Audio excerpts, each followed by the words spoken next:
नमस्कार।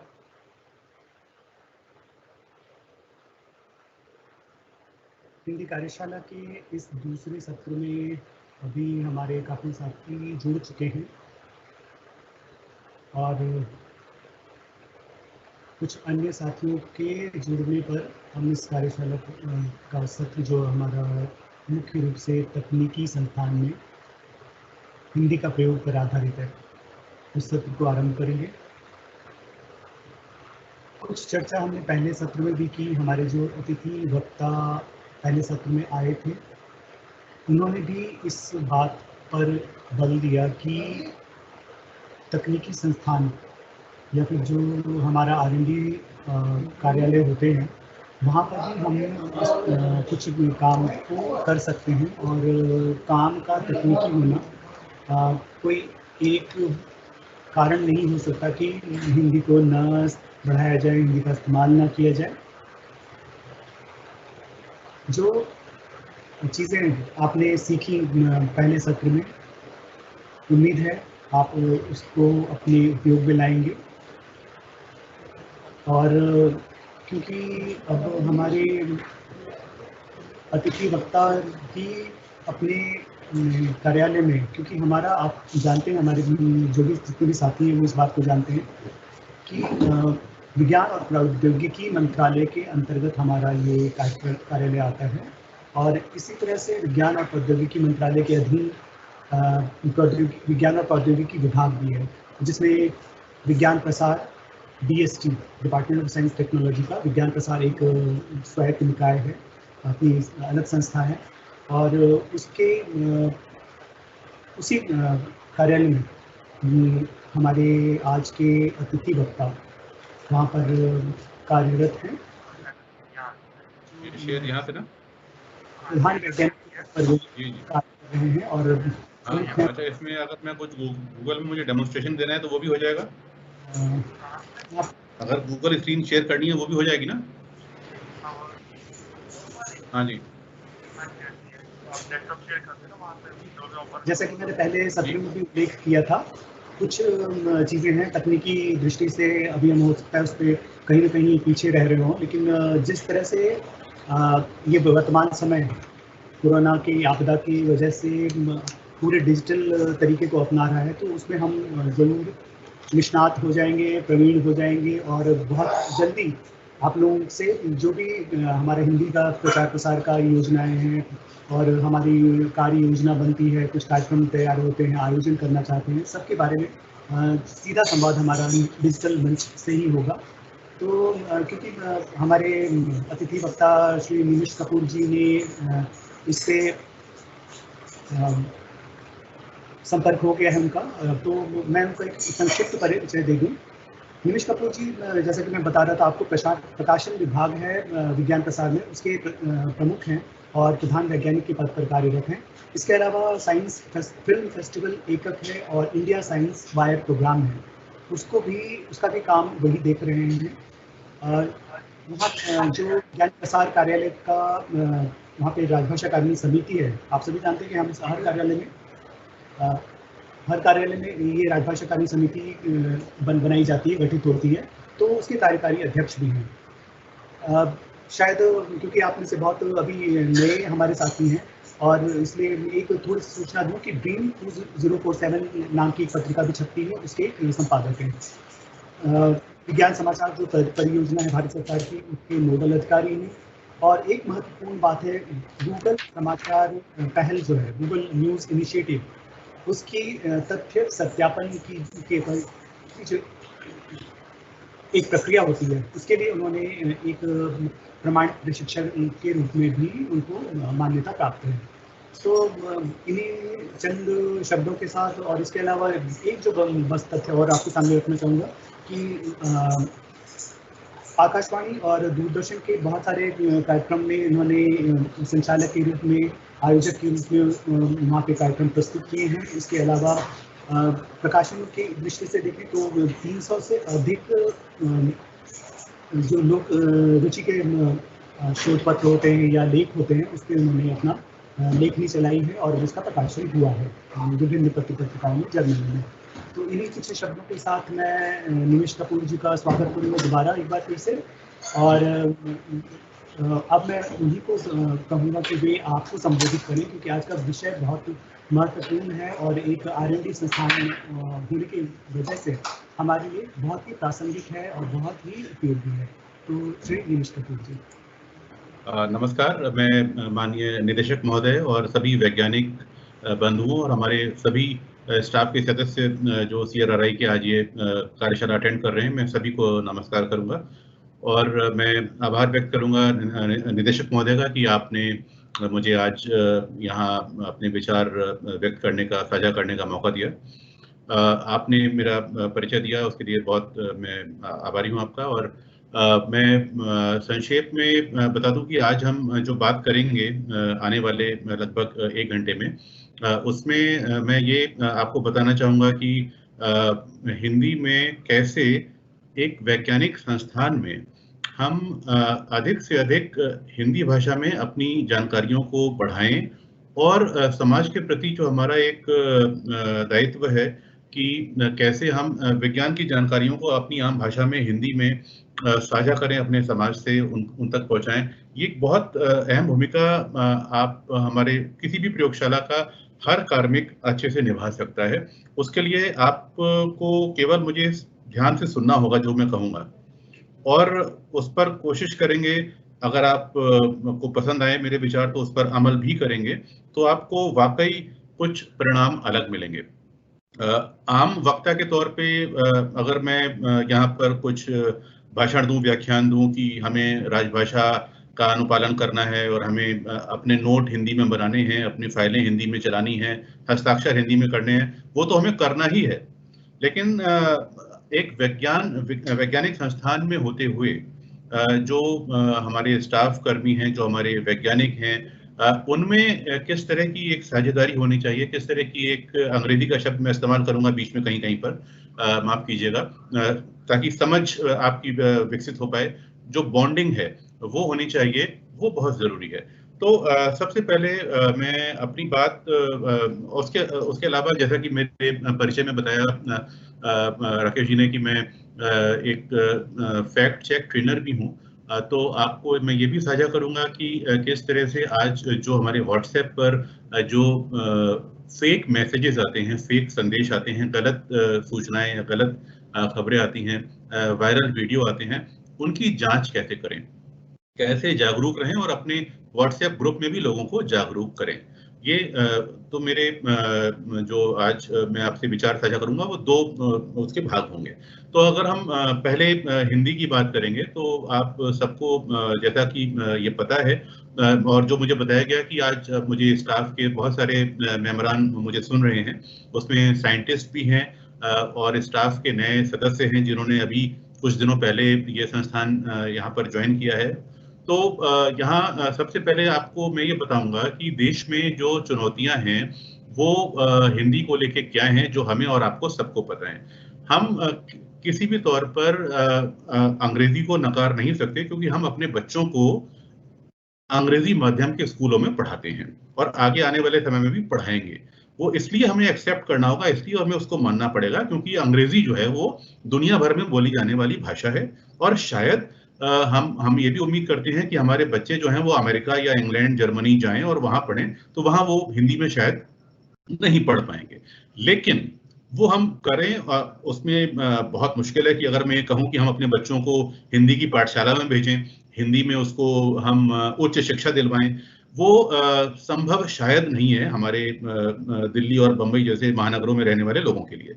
लेकिन फिर भी हमें वो सब हम करें, लेकिन अगर हम अपनी भाषा से दूर होते जाएंगे और हम अपने दिनचर्या का जो हमारा दैनिक जीवन है या हमारे जो सोच है वो हमारी कम से कम अपनी भाषा में रहे। क्योंकि ब्रिटेन में भी एक रिसर्च हुआ है, एक शोध हुआ है, जिसमें ये साफ साफ कहा गया है कि अगर बच्चा, बालक, जो छोटे बच्चे हैं प्राइमरी कक्षाओं में पढ़ने वाले, उनको अपनी भाषा में आप अगर पढ़ाएंगे, समझाएंगे, तो उनमें एक सोच विकसित होगी पढ़ाई के प्रति, विज्ञान के प्रति, या जो भी उनको सिखाया जा रहा है।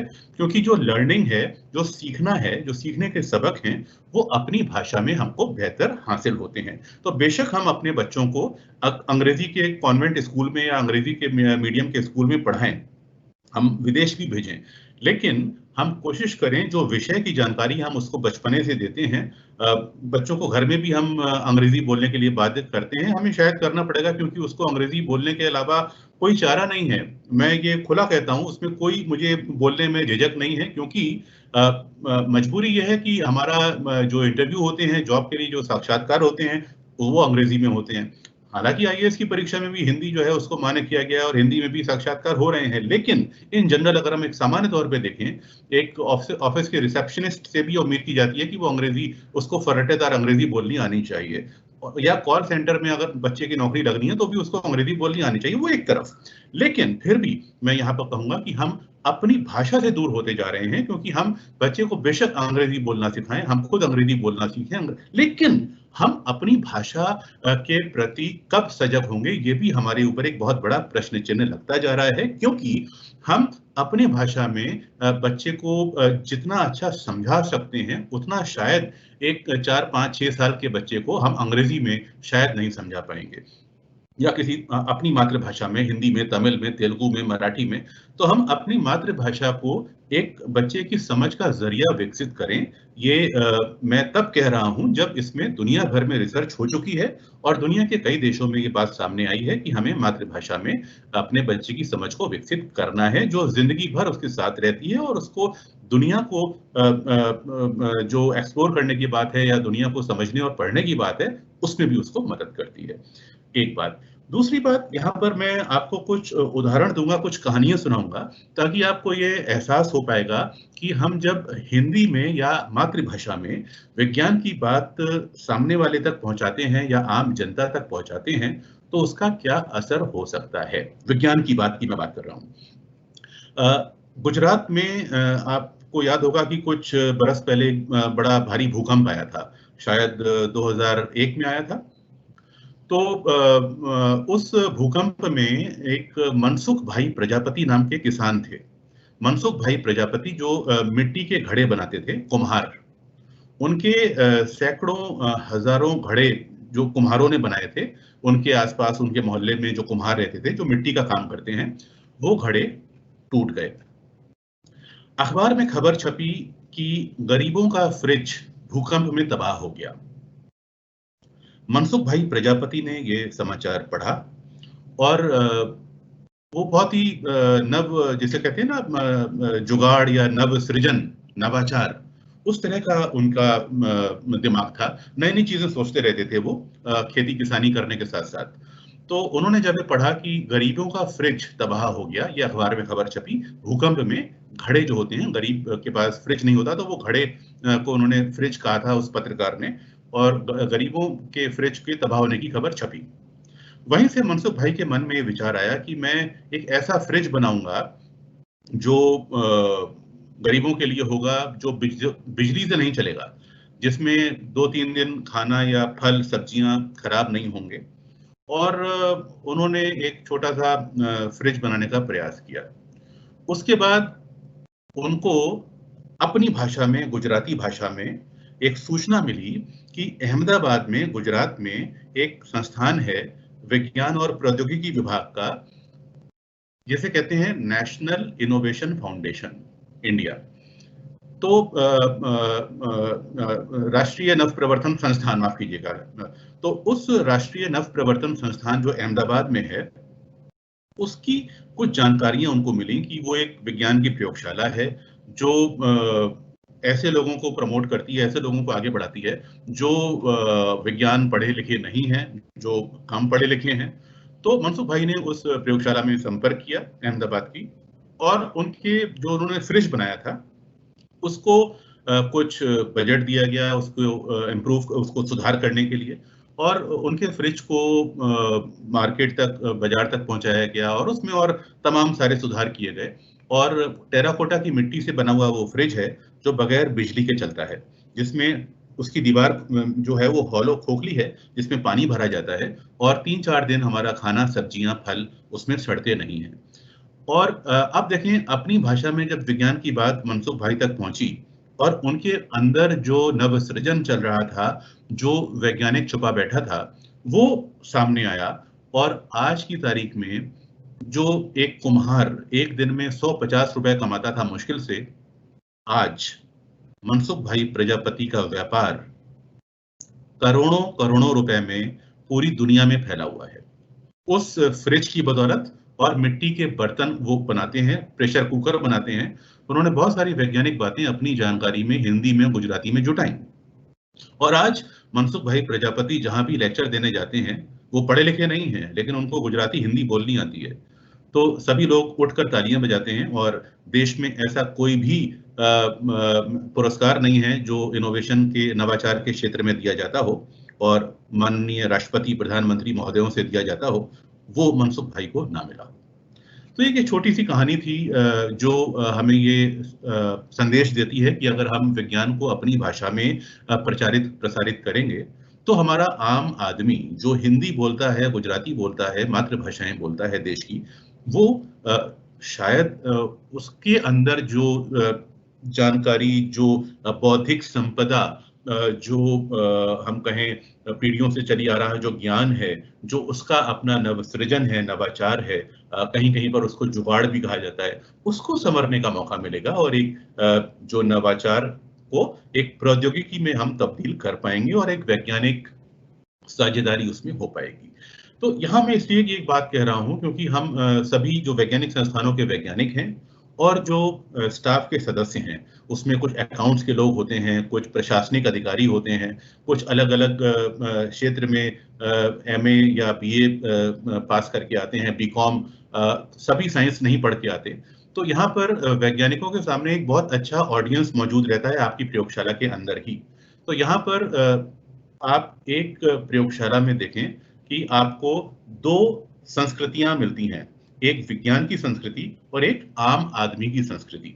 तो यहाँ पर आवश्यकता क्या है कि हमारे जो वैज्ञानिक प्रयोगशालाओं में प्रयोग कर रहे हैं दिन रात, आपका जो रोड रिसर्च का संस्थान है, तमाम सारे शोध हो रहे हैं, देश से, दुनिया से आपकी साझेदारियां हैं। और जो शोध कर रहे हैं आप, वो क्यों कर रहे हैं, कैसे कर रहे हैं, कहाँ कर रहे हैं, कब कर रहे हैं, किसके लिए कर रहे हैं, उसमें क्या क्या खास बातें हैं, ये सारी बातें अगर किसी भी प्रयोगशाला के वैज्ञानिक अपने कार्मिकों को हिंदी में बताएं, तो कम से कम एक जो वर्ग है, जो जिसे हम अपना पाठक या ऑडियंस कहते हैं, जो हमारा श्रोता है या हमारा जो पाठक है, उसका एक आम आदमी जो हम कहते हैं, आम आदमी तक हम अपनी बात को सही तरीके से उसको समझा पाएंगे और वो समझ पाएगा, नंबर 1। नंबर 2, अगर आपकी प्रयोगशाला में जो आपके आप प्रशासनिक विंग में काम कर रहे हैं, आप अकाउंट्स में हैं, वित्त विभाग में हैं, लेखा में हैं, या किसी भी आप विभाग में काम कर रहे हैं, तो ये आपका मैं कहता हूं कि ये नैतिक दायित्व है कि आप अपने संस्थान के विज्ञान के प्रयोगों को आप अपनी भाषा में समझने का प्रयास करें। क्योंकि दिल्ली एक ऐसी जगह पे आता है जहां पर हिंदी बोली समझी जाती है, हिंदी सभी जानते हैं। तो आप अपने वैज्ञानिकों से पूछें कि वो जो रिसर्च कर रहे हैं वो क्या है, कैसा है, अपना अधिक से अधिक ज्ञान बढ़ाएं। और वैज्ञानिकों की भी यह जिम्मेदारी है कि उनके संस्थान में जो भी हमारे स्टाफ के मेंबरान हैं, उनसे वो एकदम आम भाषा में बात करें ताकि उनको ये बात समझ में आए। अब इस प्रक्रिया में क्या होगा, यहाँ पर 2 चीजें होंगी। पहली चीज ये होगी, जो हमारे वैज्ञानिक साथी हैं उनको ये प्रेरणा मिलेगी कि वो अपनी विज्ञान के शोध को आसान शब्दों में कहना सीख पाएंगे, ताकि आपके यहाँ से जो प्रेस रिलीज जारी होती हैं हिंदी में, अंग्रेजी में, वो एक आम भाषा में हो पाएंगी और एक पत्रकार, एक मीडिया की जो भाषा है वो उसमें आ पाएगी। क्योंकि अगर आप कोई शोध की बात, अल्बर्ट आइंस्टाइन कहते थे कि अगर आप अपने विज्ञान के शोध को 2 मिनट में एक आम आदमी को नहीं समझा पाते हैं, मैं फिर इसको कहूंगा, अल्बर्ट आइंस्टाइन ने कहा है कि अगर आप अपने शोध को 2 मिनट में एक आम व्यक्ति को नहीं समझा पाते हैं, तो आपको अपना शोध सही तरीके से समझ में नहीं आया। तो यहाँ पर इस बात को ध्यान में रखते हुए एक आम व्यक्ति को आपके शोध से जुड़ी क्या क्या जानकारियां चाहिए, उसकी समझ विकसित होनी चाहिए, ये आप वैज्ञानिकों को ध्यान देना है। और हमारे जो बाकी स्टाफ के सदस्य हैं जो अलग-अलग विभागों में काम कर रहे हैं, जो विज्ञान का जिनका क्षेत्र नहीं है, उनको भी अपनी समझ को बढ़ाने का मौका मिलेगा। तो पहली बात ये होगी कि वैज्ञानिक प्रोत्साहित होंगे हिंदी भाषा में लिखने के लिए और सामान्य सरल शब्दों में लिखने के लिए। और आप अपना ब्लॉग बना सकते हैं, आप यूट्यूब चैनल बना सकते हैं, इंटरनेट पर बहुत सारे माध्यम हैं, प्लेटफ़ॉर्म है, जहाँ पर आप अपनी सामान्य बात भाषा को लिख सकते हैं। अपनी वेबसाइट में आप एक कॉलम बना सकते हैं, जिसमें मीडिया विमर्श के नाम से या मीडिया के जो आप प्रेस नोट देते हैं, उसके नाम से आप हर रोज़ कोई ना कोई प्रेस नोट जारी करते रहें हिंदी भाषा में। उससे क्या होगा कि हिंदी का बहुत बड़ा मीडिया हमारे दिल्ली और नॉर्थ इंडिया में, उत्तर भारत में फैला हुआ है। तो वो आपकी जानकारियाँ जब हिंदी में पढ़ेगा, उसके साथ आप अंग्रेजी में भी दीजिए, लेकिन आप नियमित हिंदी में ये आदत डाल लेंगे कि आपको एक प्रेस नोट बनाना है, जिसमें बहुत सामान्य भाषा में आप सड़क अनुसंधान की बातें कर रहे हैं। आप ये आम आदमी को बताना चाह रहे हैं कि आप अनुसंधान किस तरह से कर रहे हैं, कौन से आपके पैरामीटर्स हैं जिनको आप फॉलो कर रहे हैं, कौन से आपके रिसर्च हैं, कौन से आप ऐसी सड़क बना रहे हैं जो आप ब्रिज बना रहे हैं या आप जो भी काम कर रहे हैं, तो वो कितना उसके लिए क्या-क्या कंटेंट चाहिए, क्या-क्या चीज़ें हैं, किस तरह की शोध, बहुत सारी चीज़ें आप एक आम प्रेस नोट में लोगों को बता सकते हैं। आप हम किसी भी लैब में, किसी भी प्रयोगशाला में, भारत जैसे देश में दिक्कत ये है कि हमारे पास हमारे प्रयोगशालाओं में पब्लिक रिलेशन का एक संस्कृति नहीं है। हमारे पास पब्लिक रिलेशन ऑफिसर हर एक लैब में मौजूद नहीं होता। मुझे नहीं पता कि आपके लैब में इस तरह का कोई मीडिया रिलेशन या पब्लिक रिलेशन के ऑफिसर हैं या नहीं, लेकिन होने चाहिए। तो उसके लिए सबसे अच्छा है कि आप किसी इवेंट का वेट ना करें, किसी ऐसी सेमिनार की प्रतीक्षा ना करें कि वो कार्यशाला होगी या सेमिनार होगी, तब हम प्रेस नोट या प्रेस रिलीज जारी करेंगे, प्रेस विज्ञप्ति जारी करेंगे। ऐसा मत करें। आप अपनी भाषा में, हिंदी में, और भी जो भाषाएं आपको आती हैं, तमिल है, तेलुगु है, मराठी है, उसमें आप प्रेस नोट बनाएं और अपनी वेबसाइट पर साझा करें। तो नंबर 1। नंबर 2, जो हमारे स्टाफ के सदस्य हैं, जब वो आपको सुनेंगे, आप जब उनसे मुखातिब होंगे, आप जब अपने वैज्ञानिक तथ्यों को, विज्ञान के अनुसंधान को आम भाषा में उनको समझाएंगे, तो वो भी वो समझने का प्रयास करेंगे और उनमें भी एक पात्रता का विकास होगा कि वो आपकी बात को अपनी भाषा में अच्छे से समझ पाएंगे और 4 लोगों को बता भी पाएंगे कि वो सीआरआरआई में काम करते हैं, जहां पर सड़क शोध पर अनुसंधान होता है, रोड रिसर्च पर काम होता है और इस तरह से काम होता है। वो आपकी शोध को भी लोगों को बता पाएंगे। तो ये बहुत ज़रूरी है। क्यों ज़रूरी है, मैं उस पर आऊँगा। तो दूसरी बात ये, जो मैंने आपको बताई कि कैसे हमारा स्टाफ हमारे वैज्ञानिक कार्यों से अपनी भाषा में जुड़े। तो मैं यहाँ पर आपको फिर कह रहा हूँ, जो मैंने पहले कहा था कि मैं कोई ऐसा व्याख्यान देने नहीं आया हूँ जो मैं सिर्फ मोटी-मोटी बातें बताऊँ कि आप हिंदी बोलिए और हिंदी में नोट लिखिए। आप कैसे काम करेंगे, मेरा आपको ये गुजारिश है आपको समझाने की और बताने की।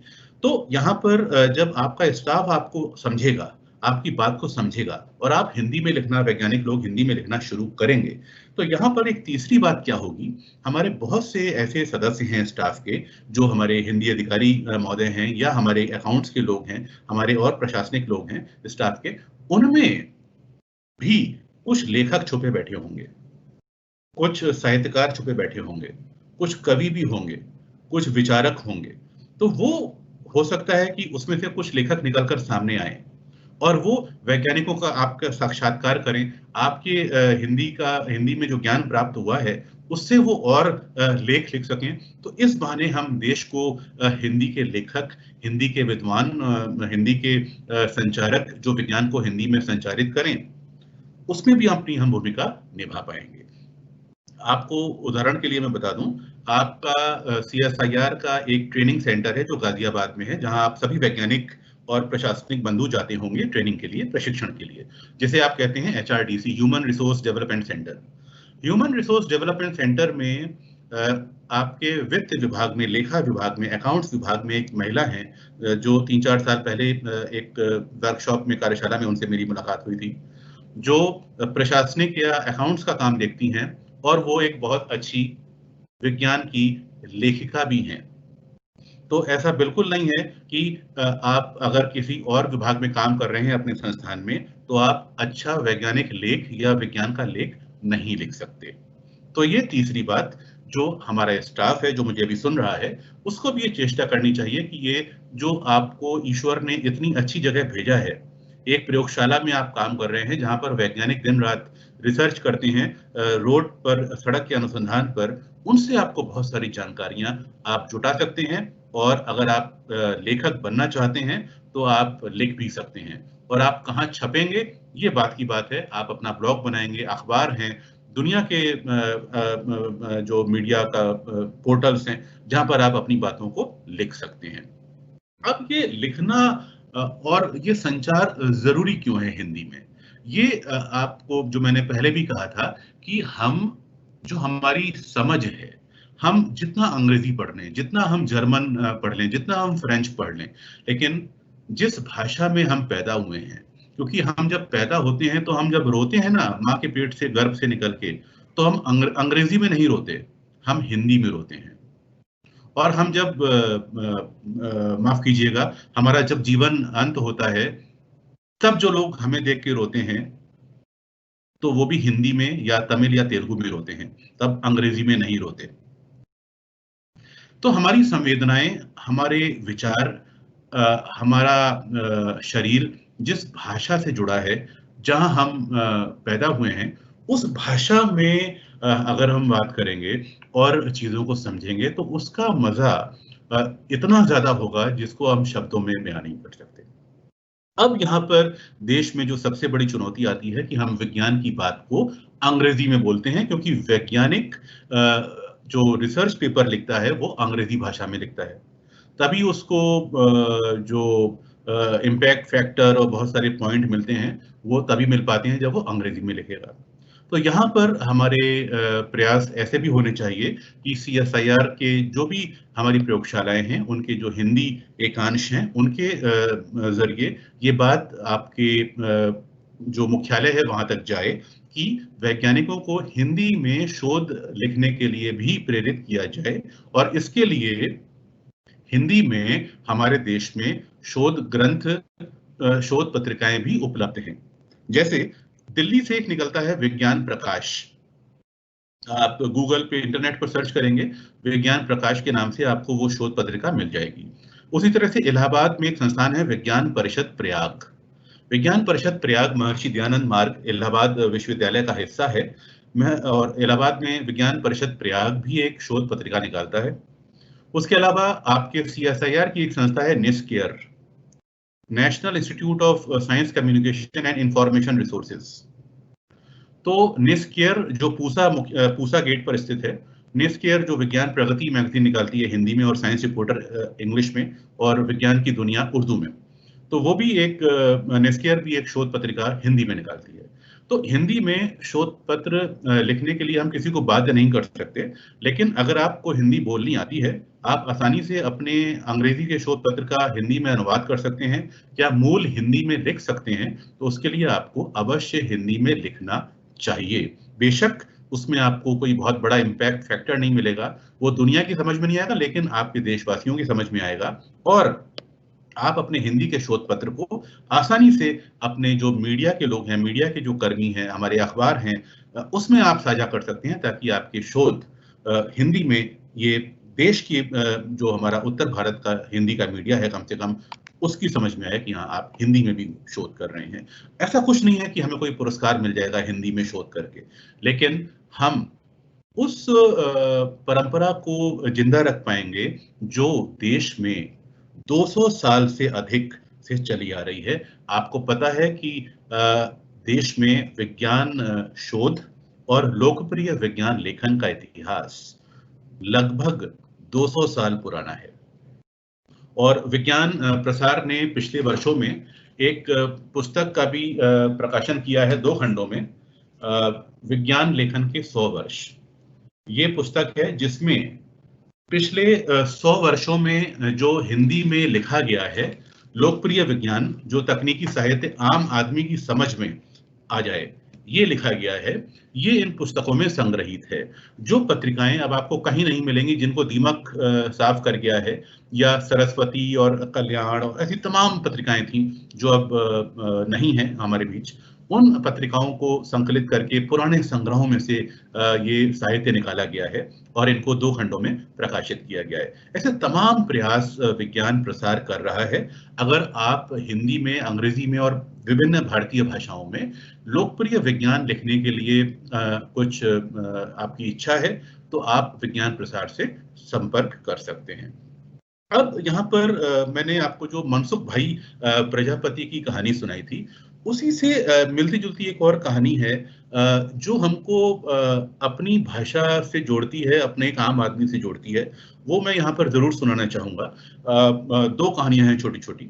एक कहानी है उत्तर प्रदेश के बाराबंकी जिले में एक कस्बा है दौलतपुर। दौलतपुर एक छोटी सी जगह है जहां पर एक किसान है राम सरन वर्मा। राम सरन वर्मा लखपति किसान रहे हैं। उनके पास काफी बड़ी जमीन है और वो खेती करते थे, अभी भी खेती करते हैं।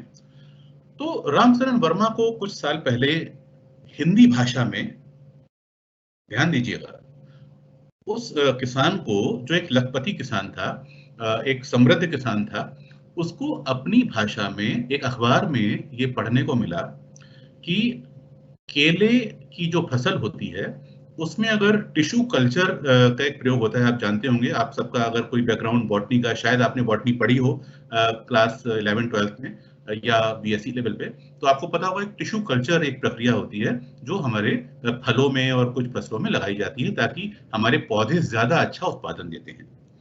तो टिश्यू कल्चर की प्रक्रिया के अंतर्गत केले की फसल बहुत अच्छी हो सकती है या और कुछ फल बहुत अच्छी पैदावार हो सकती है, ऐसी कुछ खबरें राम सरन वर्मा के हाथ लगी। उन्होंने उसको अपनी भाषा में पढ़ा, अपनी भाषा में समझा और उस वैज्ञानिक जानकारी और वैज्ञानिक खबर को और बढ़ाने के लिए वो वैज्ञानिक प्रयोगशालाओं में गए, वो CSIR की प्रयोगशालाओं में गए, वो कृषि विज्ञान केंद्रों में गए, वो पूसा संस्थान में गए और वहां पर उन्होंने और जानकारी हासिल की, और अधिक जानकारी हासिल की, वैज्ञानिकों से बात की कि कैसे मैं अपने खेत में टिश्यू कल्चर या ऊतक संवर्धन ला सकता हूं। तो ये सारी जानकारियां हासिल करते करते राम सरन वर्मा लखपति से करोड़पति किसान बन गए। आज राम सरन वर्मा एक साल में जहां कमाते थे 50 लाख रुपए, आज कमाते हैं 5 करोड़ रुपए। फिर से सुन लीजिए, हिंदी भाषा में वैज्ञानिक जानकारी हासिल करने के बाद वो किसान रामचरण वर्मा, जो दौलतपुर में रहते हैं, बाराबंकी जिले के पास, लखनऊ से थोड़ी दूर पे, वो कमाते थे एक साल में 50 लाख रुपए और आज उसी खेत से वो कमाते हैं 5 करोड़ रुपए। और राम सरन वर्मा पूरे देश में अपने खर्चे से विमान यात्राएं करते हैं और हर जगह जाकर किसानों को ये समझाते हैं कि तुम वैज्ञानिक जानकारी से खेती करो, जो भी वैज्ञानिक प्रयोग हो रहे हैं उनको अपने खेतों में लगाओ, अप्लाई करो। तो ये एक कहानी थी छोटी सी, जो हमको ये बताती है कि यथार्थ है, ये सच्ची कहानी है, सच्ची घटना है, जो हमको ये बताती है कि अगर हम अपनी भाषा में, हिंदी में, तमिल, तेलुगु में, पंजाबी, गुजराती में, मराठी में, अगर हम लोगों को विज्ञान की जानकारी दें, अपने लेखों के माध्यम से, आकाशवाणी के कार्यक्रमों के माध्यम से या किसी टीवी चैनल के माध्यम से, अपनी वेबसाइट के माध्यम से, प्रेस नोट के माध्यम से, प्रेस मीट, प्रेस वार्ताओं के माध्यम से, आज बहुत सारे व्हाट्सएप है, ऑनलाइन है, सोशल मीडिया है, तमाम ऐसे माध्यम हैं जहां आप अपनी भाषा में जानकारियों को साझा कर सकते हैं और लोगों को अपने रिसर्च पहुंचा सकते हैं। अब यहाँ कुछ वैज्ञानिक सवाल करते हैं मुझसे कि साइंस जो है वो साइंटिस्ट के लिए है, विज्ञान वैज्ञानिकों के लिए है, दूसरे व्यक्ति को हम ये क्यों साझा करें? यहाँ पर मेरा छोटी सी गुजारिश आपसे ये है कि अगर हम वैज्ञानिक, विज्ञान के सूत्रधार, विज्ञान के ओनर्स विज्ञान के हम मालिक हैं, हम अपनी प्रयोगशाला में विज्ञान करते हैं। अगर हम अपने देश में अपनी भाषा में बोलने वालों को, अपने आम नागरिकों को अगर हम विज्ञान नहीं समझाएंगे तो कौन समझाएगा? प्रश्नवाचक चिन्ह। कहां से हमारे लोगों में विज्ञान की समझ पैदा होगी? क्योंकि देश का संविधान ये कहता है, हमारे देश में संविधान में फंडामेंटल ड्यूटीज को वर्णित किया गया है, मूलभूत कर्तव्य। आर्टिकल 51A(H) आर्टिकल 51A(H) कहता है कि ये हमारे देश के नागरिक का कर्तव्य है कि वो वैज्ञानिक दृष्टिकोण को अपनाए, सवाल जवाब पूछे और मानवतावाद को अपनाए। It is our fundamental duty to inculcate scientific temper, humanism, spirit of inquiry and reform. अगर हम वैज्ञानिक अपने लोगों को अपनी भाषा में विज्ञान की जानकारियां साझा नहीं करेंगे तो उनमें वैज्ञानिक टेम्पर, वैज्ञानिक दृष्टिकोण, वैज्ञानिक चेतना कैसे पैदा होगी? उनमें अपना बौद्धिक संपदा तो है, उनमें अपनी वैज्ञानिक चेतना तो है जिसको लेके वो जीते आए हैं, उनके परिवारों से वो ट्रांसफर हुई है उनके जीन्स में।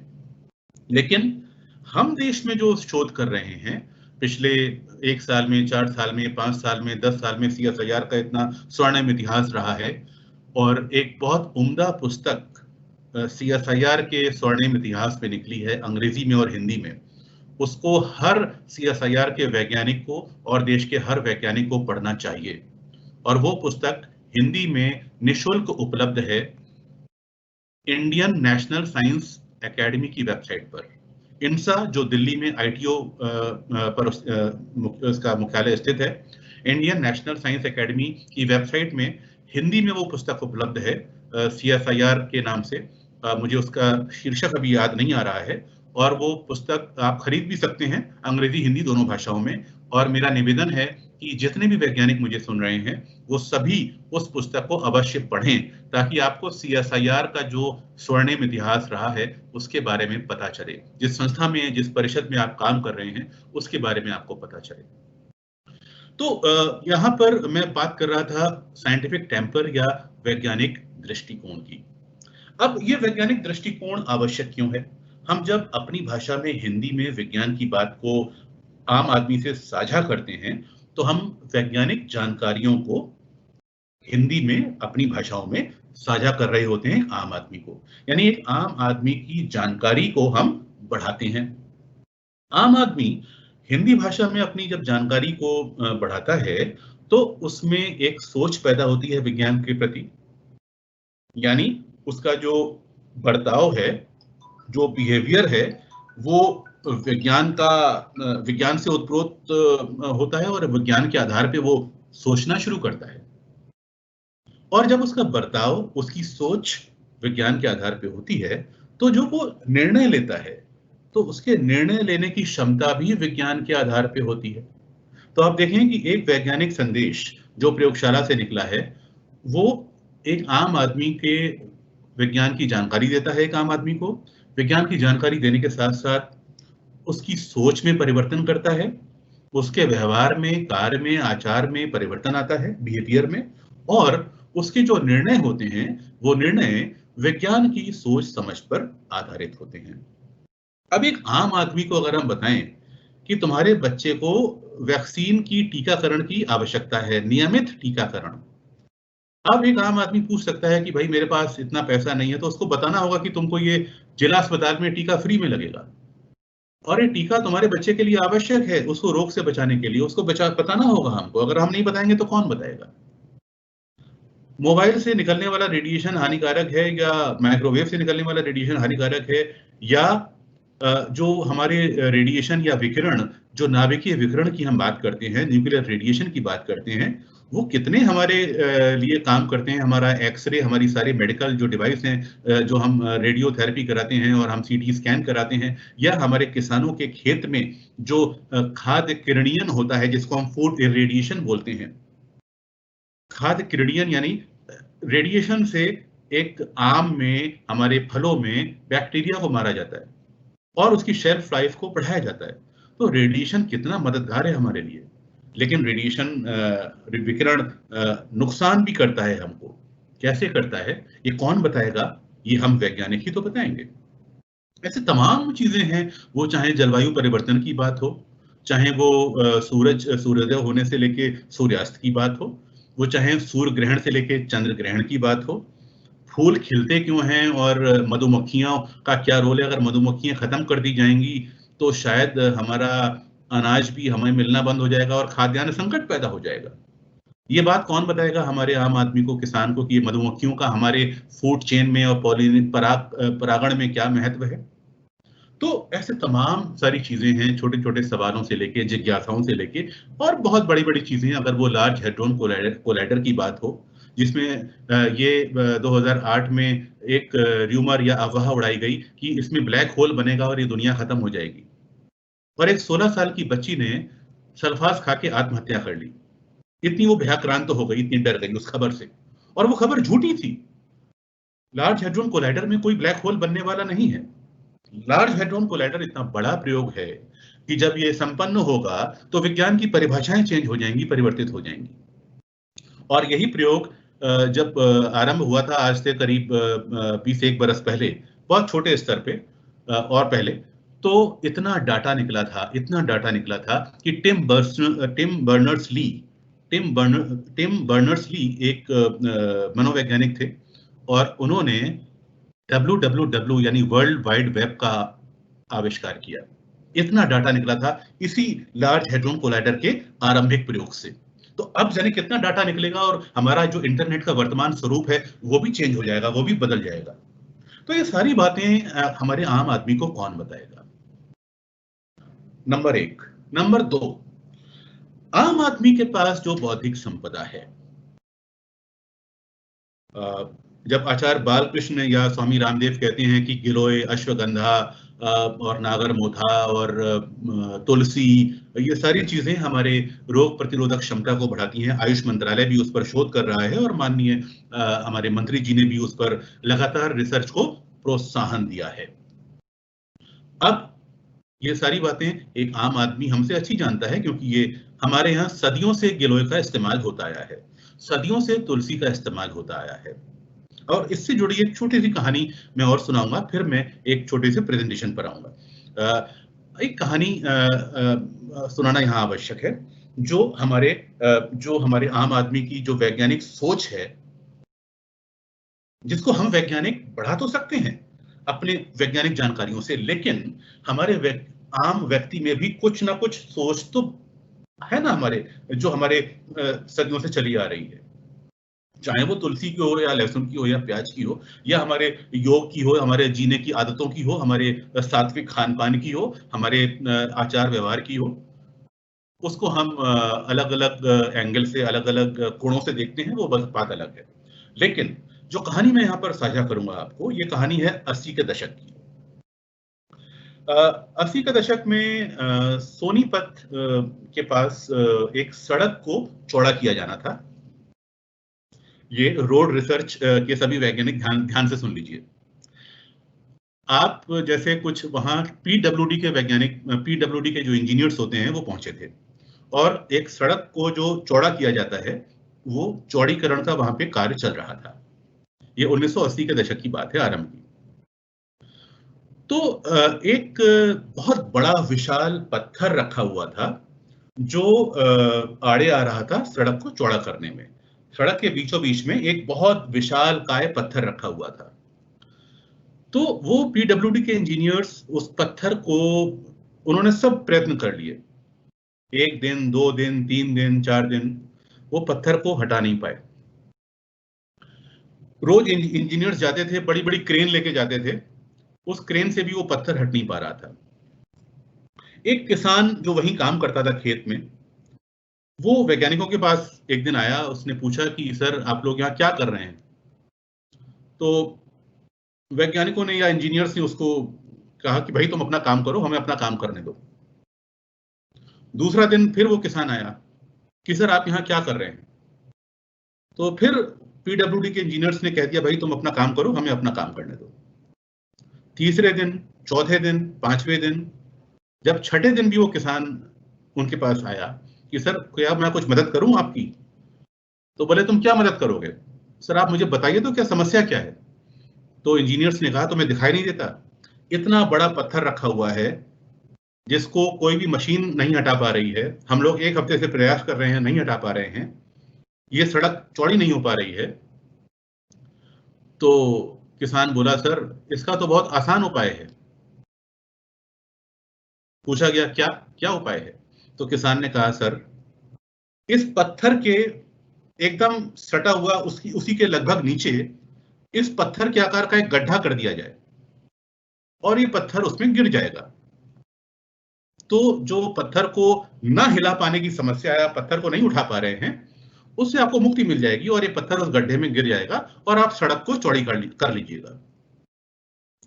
तो पीडब्ल्यूडी के इंजीनियर्स ने वो किसान की बात मानी और पत्थर के नीचे उतना ही व्यास का एक बड़ा सा गड्ढा खोदा गया और वो पत्थर उसमें गिरा दिया गया। तो जो तमाम इंजीनियर्स, तमाम मशीनें नहीं कर पाई, वो हमारे एक हिंदी भाषी, एक आम व्यक्ति, एक आम किसान ने अपने वैज्ञानिक दृष्टिकोण से कर दिया। तो यहां पर आपको स्पष्ट हो गया होगा कि वैज्ञानिक दृष्टिकोण की परिभाषा क्या है।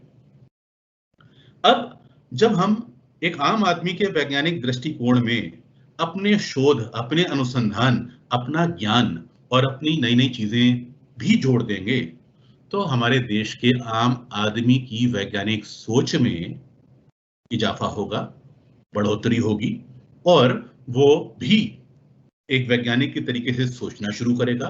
और जो मैं पहले ही कह चुका हूं कि उसके जो निर्णय हैं, जो डिसीजन मेकिंग है, जो वो निर्णय लेने की क्षमताएं होती हैं, वो भी आपके वैज्ञानिक तर्क के आधार पर की जा सकेंगी।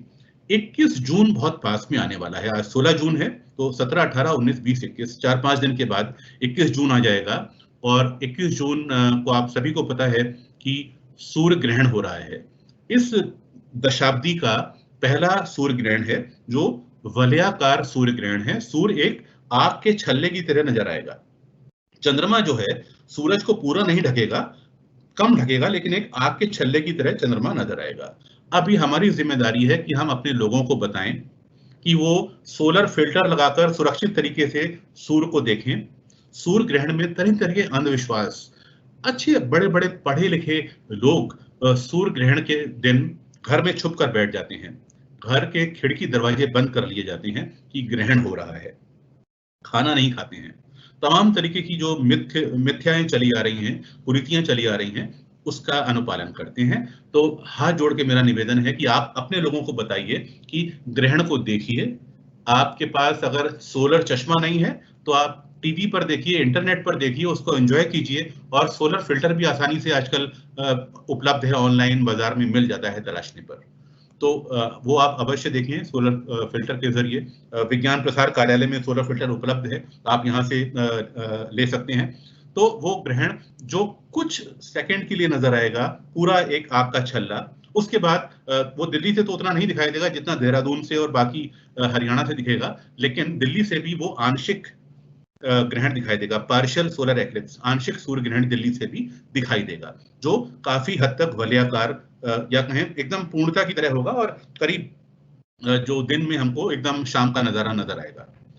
तो यहाँ पर मैंने बहुत सारी बातें कह दी हैं जो मैं कहना चाह रहा था। और अब अंत में मैं ये जरूर कहूंगा कि हमारे वैज्ञानिक जो भी काम कर रहे हैं वो अपने लोगों को समझाएं जरूर, क्योंकि एक गालिब का शेर है कि अपना कहा आप समझे तो क्या समझे, मजा कहने का तब है जब एक कहे दूसरा समझे। तो आप अपनी बात को जरूर दूसरों को समझाएं और समझने लायक भाषा में बताएं। और यहाँ पर एक छोटी सी कहानी है जो 1904 में प्रकाशित हुई थी। इस पुस्तक में, जो पुस्तक मैंने आपको दिखाई थी, इस कहानी का टाइटल है पेट की आत्म कहानी। इसको पढ़ने में मुझे सिर्फ 2 मिनट लगेगा, बहुत छोटी सी कहानी है। मुझे अनुमति दें तो मैं इसको पढ़ के सुनाना चाहूंगा कि 1904 में हमारे विज्ञान लेखक, हमारे वैज्ञानिक आम लोगों को विज्ञान की बात कैसे समझाते थे। तो मेरी आवाज सभी को मिल रही है? मेरी आवाज साफ आ रही है आवाज जी। तो ये कहानी है, महेंदु लाल गर्ग ने लिखा था इसको। एक पत्रिका प्रकाशित होती थी पहले, सरस्वती। 1904 का ये अंक है। 1904 में सरस्वती में ये जो 100 साल से अधिक का समय हो रहा है, 125 साल का समय हो रहा है इसको लिखे हुए। ये पेट की आत्म कहानी क्या कहती है? शरीर नामी टापू के बीचों बीच मेरी बस्ती है, आसपास और भी कई बस्तियां हैं। पेट जो है वो खुद अपनी कहानी को कह रहा है, पेट आपका स्टमक। शरीर नामी टापू के बीचों बीच मेरी बस्ती है, आसपास और भी कई बस्तियां हैं जिनसे मेरा बड़ा लेन देन रहता है। हम सब एक दूसरे की सहायता करना ही अपना धर्म समझते हैं। जब तक आप हमारे परकोटे को भेद कर हमारा भेद ना देख लें, तब तक मैं अपना पूर्ण वृत्तांत नहीं समझा सकता। वो भी आज आपको 2-4 बातें कहनी है। हमारे यहाँ ऋतु सदा मनोभावनी बनी रहती है। सर्दी तो कभी पड़ती ही नहीं और ना खुश्की आती है। मेरे एक गांव का नाम आमाशय है। ये अंदर की बात हो रही है, पेट की। आमाशय है जो ठाकुर पाचन सिंह की जमींदारी का सदर मुकाम है। जमींदारी भर में इस गांव से बड़ा और कोई मौजा नहीं है। इसी गांव से लगा हुआ यकृत गिरी नाम का एक बड़ा पहाड़ है, जहां से पित्त गंगा निकलकर आमाशय से कुछ ही दूर आगे पाचन सिंह की जमींदारी में आ बहती है। पाचन यानी डाइजेशन। आमाशय से नीचे एक और पहाड़ी है जिसको अंग्रेज लोग पेंक्रियास कहते हैं। पित्त गंगा यानी बाइल जो जूस है, पित्त गंगा की भांति इससे भी एक झरना आता है, बाबू रक्तनाथ यानी ब्लड। बाबू रक्तनाथ की जमींदारी भी इसी टापू में है और हृदयपुर गांव उसका सदर मुकाम है। हृदय यानी हार्ट, हृदय। हृदयपुर गांव उसका सदर मुकाम है। इस गांव में रात दिन भूचाल सा हुआ करता है। एक घड़ी भी शांति नहीं देखी जाती। गांव गूंजता रहता है। मैं आमाशय गांव की बात कर रहा था। इस टापू भर को भोजन पहुंचाने का काम ठाकुर पाचन सिंह की जमींदारी में होता है, जिसका बड़ा कारखाना आमाशय में है। संसार भर के बड़े बड़े विद्वानों ने यह चेष्टा की कि इस टापू को रसद पहुंचाने का कोई और भी उपाय, या परंतु इस घड़ी तक आमाशय के बिना और कोई उपाय किसी को नहीं सूझा है। न जाने कहां कहां से, माफ कीजिएगा, मैं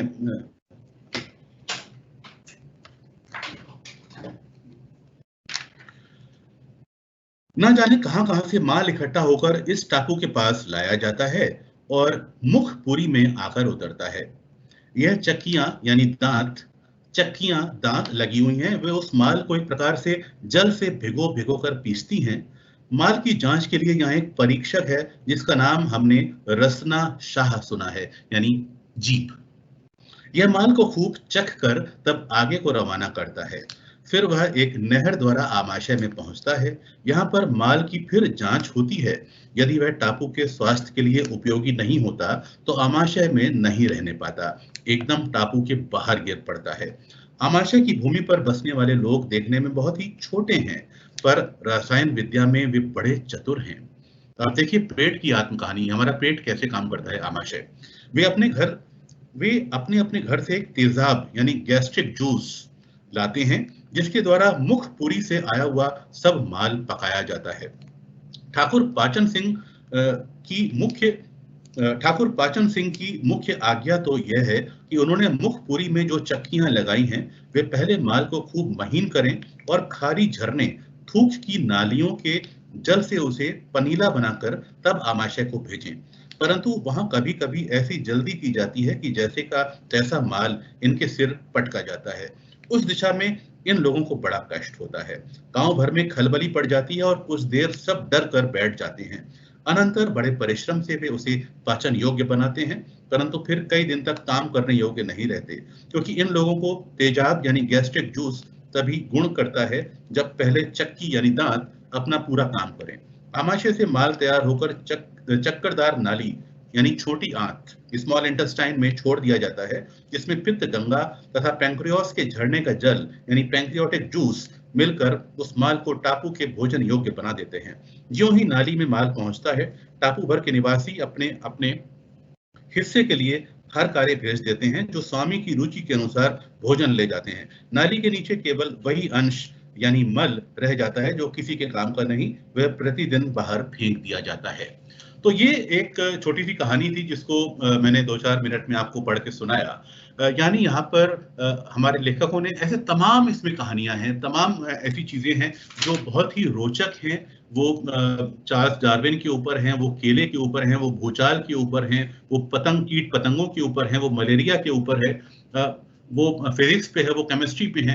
तमाम सारी कहानियां हैं जो पिछले लगभग 200 साल से देश में लिखी जा रही हैं। और उसको लिखने वाले कौन हैं?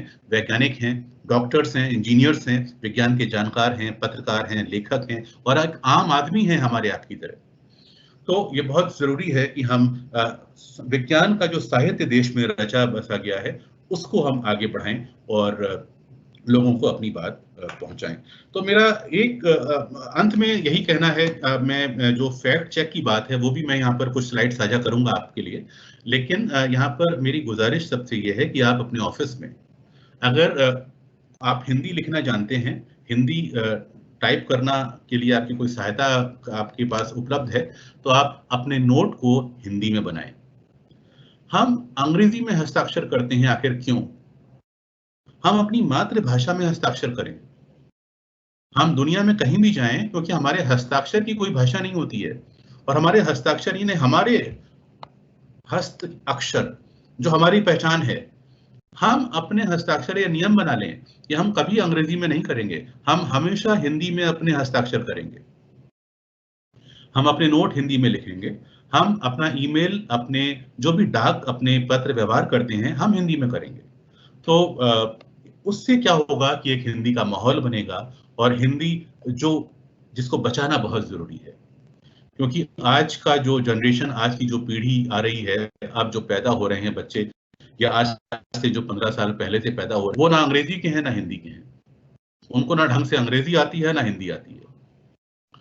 तो अपनी भाषा पे पूरी पकड़ बनाएं, अपने बच्चे को अपनी भाषा सम्मान से सिखाएं, सिर उठाकर हर राष्ट्रीय कार्यशाला में, सेमिनार में हिंदी में बोलें, हिंदी में व्याख्यान दें, हिंदी बोलने में किसी भी तरह की शर्म या झिझक ना करें। अगर हमें अंग्रेजी नहीं आती तो स्पष्ट तौर पर कहें कि हम हिंदी में बोलेंगे। हिंदी में बोलने के लिए हीन भावना मन में ना लाएं।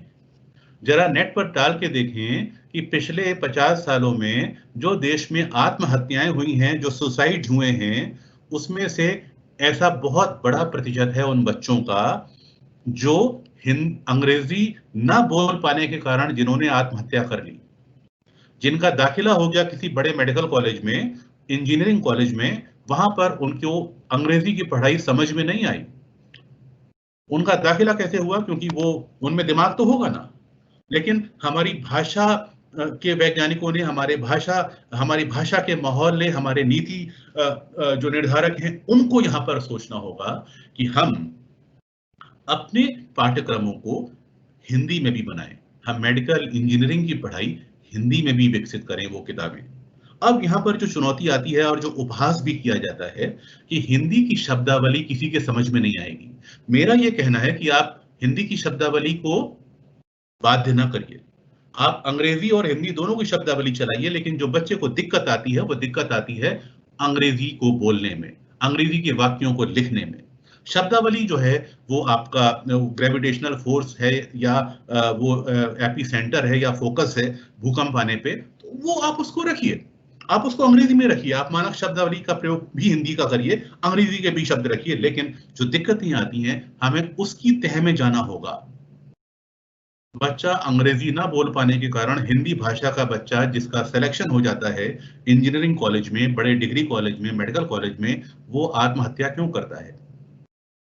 इस पर हमें सोचना होगा और हमारे पॉलिसी मेकर्स को सोचना होगा, नंबर 1। नंबर 2, हम हिंदी बोलने में जरा भी शर्मिंदगी महसूस ना करें। आज मैंने देखा है कि कई सारे मंचों पर कभी जब हिंदी की बात आती है तो हमारे उत्तर भारतीय खास तौर पर, क्योंकि मैं उत्तर भारतीय हूं, तो अक्सर ही कहते हुए सुना है, my Hindi is not good. ये बड़ा फख्र से बोला जाता है और ये बड़े शर्म की बात है कि हम हिंदी में रहते हैं, हम हिंदुस्तान में रहते हैं और हम हिंदी नहीं बोल पाते। हमें हिंदी बोलना सीखना है। माफ कीजिएगा अगर मेरी बात आपको खराब लगे। हमें अपनी भाषा बोलना सीखना है, हमें अपने हिंदी भाषा में विचारना है और अपनी बात को हिंदी भाषा में समझाना भी सीखना है। और ये राजभाषा के अंतर्गत ये नियम है, अगर आपको हिंदी नहीं आती है और आप एक प्रयोगशाला में काम कर रहे हैं, एक संस्था में काम कर रहे हैं, तो आपको हिंदी सीखनी पड़ेगी। ये अनिवार्य है सबके लिए और आपके हिंदी अधिकारी आपको इसके बारे में बताएंगे। जो अलग अलग पाठ्यक्रम निर्धारित हैं, हिंदी निदेशालय या हमारा जो राजभाषा विभाग है वो उसको चलाता है, संचालित करता है। आप उस कोर्स को करें, हिंदी को बोलना सीखें। हिंदी की जानकारी आपको बतौर राजभाषा, राष्ट्रभाषा आनी चाहिए। ये समझ आप में विकसित होनी चाहिए। तो फिलहाल हिंदी पर मैं जितना मुझे बोलना था मैं लगभग बोल चुका हूँ। अब क्योंकि मैं फैक्ट चेकर भी हूँ और इस कार्यशाला में आप सभी लोग मुझे सुन रहे हैं, तो मैं कुछ जो फैक्चुअल चीज़ें हैं जो हमारे व्हाट्सएप पर आती हैं, जो फेक न्यूज़ होती है, जो तथ्यों से छेड़छाड़ की गई होती है, जैसे कि एक अभी आयुष मंत्रालय के लोगों को लगा के, उनका लोगो और उनका नाम इस्तेमाल करके एक व्हाट्सएप मैसेज आया था मेरे पास, आप सभी के पास आया होगा, कि आयुष मंत्रालय ने ये जड़ी बूटियां खिलाकर कोविड-19 के मरीजों को सही कर दिया, जबकि ऐसा कुछ नहीं हुआ। आयुष मंत्रालय ने जड़ी बूटियों पर शोध शुरू की है और जड़ी बूटियों का जो पाया गया है रिसर्च में, अनुसंधान में, वो ये पाया गया है कि ये हमारे रोग प्रतिरोधक क्षमता, हमारी जो इम्यूनिटी है उसको स्ट्रॉन्ग करेगी। हम आंवला खाते हैं, हम तुलसी खाते हैं, हम नीम खाते हैं, हम लहसुन खाते हैं, हम प्याज खाते हैं, हम हल्दी खाते हैं, हम अदरक खाते हैं, हम गोक्षरू, गिलोय, अश्वगंधा, नागरमोथा का प्रयोग करते हैं। हम बिल्कुल करें, लेकिन ये कहना गलत है कि ये कोविड-19 को खत्म कर देंगे। ऐसा अभी तक नहीं हुआ है। अब अभी जो रिसर्च चल रही है स्वामी रामदेव की प्रयोगशाला में, वो अगर कुछ दावा करते हैं तो हम उनके रिसर्च को देखेंगे, उसके बाद उसको एक्सेप्ट करेंगे। नंबर 1 बात। नंबर 2, मुझे ये बताएंगे सर, एक मेरे पास स्लाइड है, उसको मैं यहाँ पर शेयर करना चाहता हूँ। तो मैं जस्ट ए मिनट,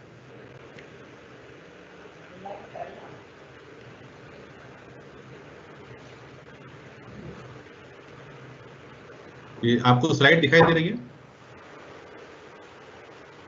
हेलो, अभी ये स्लाइड आ गया जी। तो इस स्लाइड में आप देख रहे होंगे, ये जो स्लाइड है, इसमें जो हमारे जो मिथ्या सूचनाएं हैं या मिस इन्फॉर्मेशन है, वो कितने तरीके की हो सकती है। वो गलत प्रस्तुतिकरण, वो भ्रामक, गलत संदर्भ, तथ्यात्मक रूप से गलत, सामग्री से छेड़छाड़, अवैज्ञानिक दावे और एकदम झूठ, ये सारी चीजें हमारे व्हाट्सएप में बोली जा रही हैं। हमें इनसे बहुत बच के रहना है। जब भी इस तरह की खबरें हमारे बीच आती हैं, हमें अलर्ट रहना है और इनको फॉरवर्ड नहीं करना है। जिस तरह के लोगो या कोई WHO का नाम है, CSIR की प्रयोगशाला का नाम है, विज्ञान मंत्रालय का नाम है, ये भी सारे नाम गलत तरीके से प्रयोग किए जा रहे हैं। तो जब भी ऐसी खबरें आपको मिलें, तो आप संबंधित वेबसाइट पर जाकर क्रॉस चेक करें, उसको पूरा तरीके से चेक करिए। उसके बाद आप जब संतुष्ट हो जाएं कि ये खबर सही है, उसके बाद आप उसको अग्रेषित कीजिए, फॉरवर्ड कीजिए, अन्यथा उसको डिलीट कर दीजिए। अब समस्या क्या है कि ये एक कानूनी विषय बन चुका है। इस तरह के जो गलत व्हाट्सएप पर प्रचार कर रहे हैं, उनके खिलाफ पुलिस एक्शन ले सकती है, आप उनके खिलाफ FIR कर सकते हैं। लेकिन हम ऐसा नहीं कर सकते, क्योंकि व्हाट्सएप ग्रुप में हमारे सभी या तो मित्र होते हैं या रिश्तेदार होते हैं, जो कभी कभी गलती से इस तरह की खबरों को आगे बढ़ा देते हैं। तो हमें उनसे गुजारिश करनी है कि आप ऐसा ना करें। अगर आपको किसी अज्ञात नंबर से कोई फर्जी सूचना मिलती है, तो आप, अगर आप चाहें और आपको शायद ऐसा करना चाहिए कि आप उसको पुलिस को सूचित कर दें, ताकि उस पर एक्शन हो सके, अगर कोई नंबर अज्ञात है और गलत सूचना दे रहा है। अब ऐसी सूचनाएं हमको मिली हैं, जैसे प्याज खाने से कोरोना वायरस को रोका जा सकता है, eating onion can prevent corona virus. तो ये सही है क्या? बिल्कुल नहीं, ये भ्रामक है, मिसलीडिंग है, हमको भ्रम में डालता है। क्योंकि प्याज या लहसुन या हमारी जो भी सब्जियां हैं, वनस्पतियां हैं, वो औषधियों का काम तो करती हैं, लेकिन कोविड-19 या कोरोना वायरस से इसका कोई संबंध फिलहाल इसको रोकने में नहीं है। हमारे रोग प्रतिरोधी क्षमता बेशक बढ़ाएंगी ये सब्जियां, लहसुन है, हल्दी है, लेकिन ये कहा जाना गलत है कि ये कोरोना वायरस को रोक सकता है। एस्पिरिन कोरोना वायरस संक्रमण को ठीक कर सकता है, तो ये भी अपने आप में गलत है, क्योंकि एस्पिरिन किसी रोग में इस्तेमाल होता है, लेकिन ये इसका कोरोना वायरस से कोई संबंध नहीं है। ये तथ्यात्मक रूप से गलत है। गाय के गोबर और गोमूत्र से कोरोना वायरस ठीक हो सकता है, तो ये भी आपको ध्यान रखना है कि ये फैक्चुअली इनकरेक्ट है, तथ्यात्मक रूप से गलत है। अभी तक कोई ऐसी शोध नहीं आई है कि जिसमें ये कहा जाए कि गाय के गोबर से या गोमूत्र से कोरोना वायरस कोविड-19 ठीक हो सकता है। मांस के सेवन से कोरोना संक्रमण होता है, ये भी भ्रामक है, मिसलीडिंग है, क्योंकि WHO ने कहा है कि आपको मांस को पका के खाना है और आपको इससे कोई खतरा नहीं है। ये नक्शा दिखाया गया कि वुहान के निवासियों को इस तरह से वुहान से पूरी दुनिया में भेजा गया। अब ये नक्शा ठीक है, ये नक्शा वायु यात्रा का नक्शा है, लेकिन इसका वुहान से और कोविड-19 की बीमारी से कोई संबंध नहीं है। तो ये क्या है? Miss representation.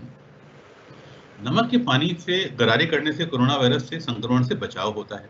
अब आपके गले में दर्द है, आप गरारे करिए, लेकिन कोविड-19 से कोई बचाव गरारे करने से होने वाला नहीं है। अगर आप संक्रमित हो गए तो फिर गरारे करने से वो संक्रमण नहीं जाएगा।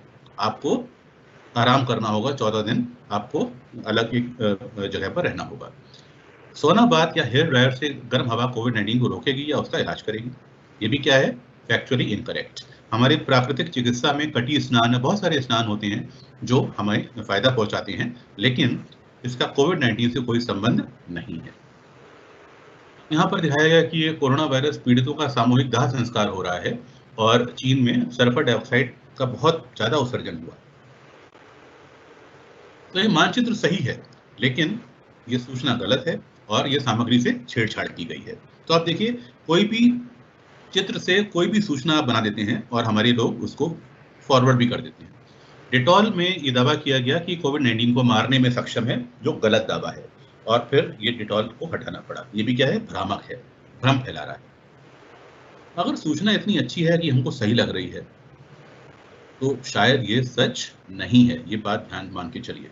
आपको लगता है सूचना बहुत बढ़िया है, उसको डिजाइन किया गया है, उसमें चित्र भी बने हैं, सरकारी संस्था का लोगो भी लगा है, कोई सरकारी प्रयोगशाला का नाम भी लिखा है, लेकिन हमेशा वो सच नहीं हो सकता। आपकी क्या प्रतिक्रिया होगी यदि आपने इस तरह के कोरोना वायरस के संक्रमण के इलाज के कोई आसान उपाय के बारे में सुना कि आप तुलसी का पानी पी लोगे तो आपको कोविड-19 नहीं होगा? तो आप क्या करेंगे? आप बहुत आसानी से उसको एंजॉय करेंगे, समझेंगे और आगे बढ़ा देंगे, लेकिन ऐसा मत करिए। आप पहले उसको प्रॉपर पढ़िए और उसको अपनी वेबसाइट पर जाकर चेक करिए। तमाम सारी ऐसी वेबसाइट है, हमारे स्वास्थ्य मंत्रालय की वेबसाइट है, ICMR की वेबसाइट है, CSIR के तमाम प्रयोगशालाओं की वेबसाइट्स हैं, जहाँ पर आपको ये सारा ज्ञान मिलेगा। एक वेबसाइट है कोविड ज्ञान के नाम से, कोविड ज्ञान आप डालेंगे गूगल में तो आपको वेबसाइट मिलेगी, जहाँ पर आपको अपनी भाषा में हिंदी, मराठी, तमिल, तेलुगु में कोविड ज्ञान वेबसाइट पर सारी चीज़ें मिलेंगी। विज्ञान प्रसार की वेबसाइट पर आप जाएंगे तो आपके CSIR प्रयोगशालाओं में, DRDO में, DST में, DBT में, IITs में जो भी काम हो रहे हैं, उनको हम एक वीकली न्यूज़लेटर के फॉर्म में निकालते हैं। तो विज्ञान प्रसार की वेबसाइट पर आपको कोविड-19 न्यूज़लेटर के फॉर्म में जो भी साइंस टेक्नोलॉजी का इनोवेशन हो रहे हैं, एक्सपेरिमेंट हो रहे हैं, वो सारे मिल जाएंगे। तो आप वहाँ पर जाकर पढ़िए, क्रॉस चेक करिए और उसके बाद उसको फॉरवर्ड कीजिए। तो अब इस तरह के संक्रमण रोकने के आसान जब तरीके आपको पता चलते हैं, जब मैसेज आते हैं, ये कोई स्वास्थ्य स्थिति के बारे में कुछ बहुत ही कष्टदायक सूचना आपने पढ़ी कि कोरोना की वजह से उसकी मौत हो गई, ऐसा हो गया, वैसा हो गया, हमारे पड़ोस में कभी का ऐसा हो जाता है, तो हम बड़े दुखी हो जाते हैं। उसके लिए आप कोई भी सूचना ऐसी मिल रही है आपको, आप अपने आप को डिप्रेशन से निकालें, अपना मन पढ़ाई में लगाएं, अपना काम करें, ऑफिस में काम करें और खूब पढ़ें, किताबें पढ़ें। और इस तरह की सूचनाएं जब भी आपको मिलें, व्हाट्सएप पर, सोशल मीडिया पर उसकी पुष्टि करें। आप वेबसाइट्स में जाकर देखें, चेक करें, क्रॉस चेक करें, रिसर्च पेपर देखें, उसके बाद उसको फॉरवर्ड करें या डिलीट कर दें। अगर गलत है तो उसको डिलीट करें। अब इंफॉर्मेशन जो है वो हमें कैसे मिलती है? तस्वीर के फॉर्म में, वीडियो के फॉर्म में, लिखित सामग्री के फॉर्म में या साउंड के फॉर्म में। अब साउंड में मान लीजिए कोई बोल रहा है, बातचीत कर रहा है और फर्जी तरीके से उसने बहुत कोई डॉक्टर बन के या मरीज बन के बातचीत करी, उसको पकड़ना बहुत मुश्किल है। तो ऐसे ऑडियो, ऐसे साउंड बाइट्स आपके पास जब भी आए तो आप किसी वैज्ञानिक को, किसी चिकित्सक को जो कोविड-19 के बारे में जानता है, जो विषय का विशेषज्ञ है, उसको ज़रूर दिखाएं। टेक्स्ट यानी लिखित सामग्री, उसको पकड़ना बहुत आसान है।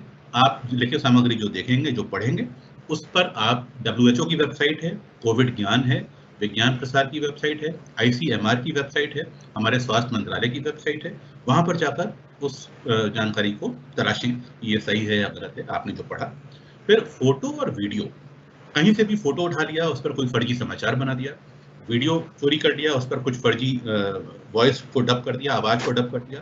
तो इन चीज़ों की जांच आसानी से आप कर सकते हैं। कैसे करेंगे आप समझ लीजिए। फोटो को तलाशने के लिए आपको इस्तेमाल करना होता है गूगल रिवर्स इमेज सर्च। मान लीजिए कोई आपके पास फोटो आती है, उस फोटो को आप उसका जो विषय है, जो सब्जेक्ट है, उसको आप क्रॉप करके अपने डेस्कटॉप पे सेव कर लीजिए। तो एक बार फोटो आई थी महात्मा गांधी विद दलाई लामा, यानी बच्चा दलाई लामा महात्मा गांधी के संग खड़े हैं। तो वो फोटो फर्जी थी। उस फोटो के लिए महात्मा गांधी को अलग करना पड़ा और दलाई लामा को अलग करना पड़ा। फिर गूगल रिवर्स इमेज सर्च का इस्तेमाल कैसे करते हैं वो आप समझ लीजिए। आप जब इंटरनेट पर जाते हैं तो आपको इमेज लिखा हुआ नजर आता है, तो आप नोट कर सकते हैं। आप इमेज पर क्लिक करेंगे, जब इमेज पे क्लिक करेंगे तो गूगल में तो तुरंत ये पेज खुलेगा जिसमें कैमरा नजर आता है, जहाँ पर ये लाल आप बिंदी देख रहे हैं। तो कैमरे में आप क्लिक करेंगे तो आप पहुंच जाएंगे गूगल रिवर्स इमेज सर्च के अंदर। उसमें दो ऑप्शन आते हैं, पेस्ट इमेज URL और अपलोड एन इमेज।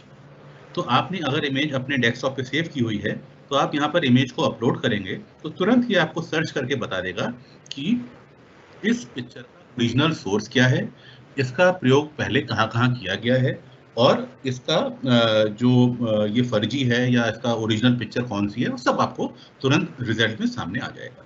तो बहुत कम समय में आप इससे ये जान पाएंगे। उसी तरह से एक गूगल रिवर्स इमेज सर्च को आप अपने क्रोम में जोड़ भी सकते हैं। तो यहाँ पर आप टाइप करेंगे गूगल रिवर्स इमेज सर्च और ऐड टू क्रोम करके क्रोम में आपके जुड़ जाएगा। तो आपके जब आप इंटरनेट पर कोई भी पिक्चर आप देखेंगे तो उसको डायरेक्ट आप राइट क्लिक करके सर्च कर पाएंगे सीधे। आपको उसको कोई कॉपी पेस्ट करने की, सेव करने की भी जरूरत नहीं है। तो इसको भी आप अपने क्रोम में ऐड कर सकते हैं।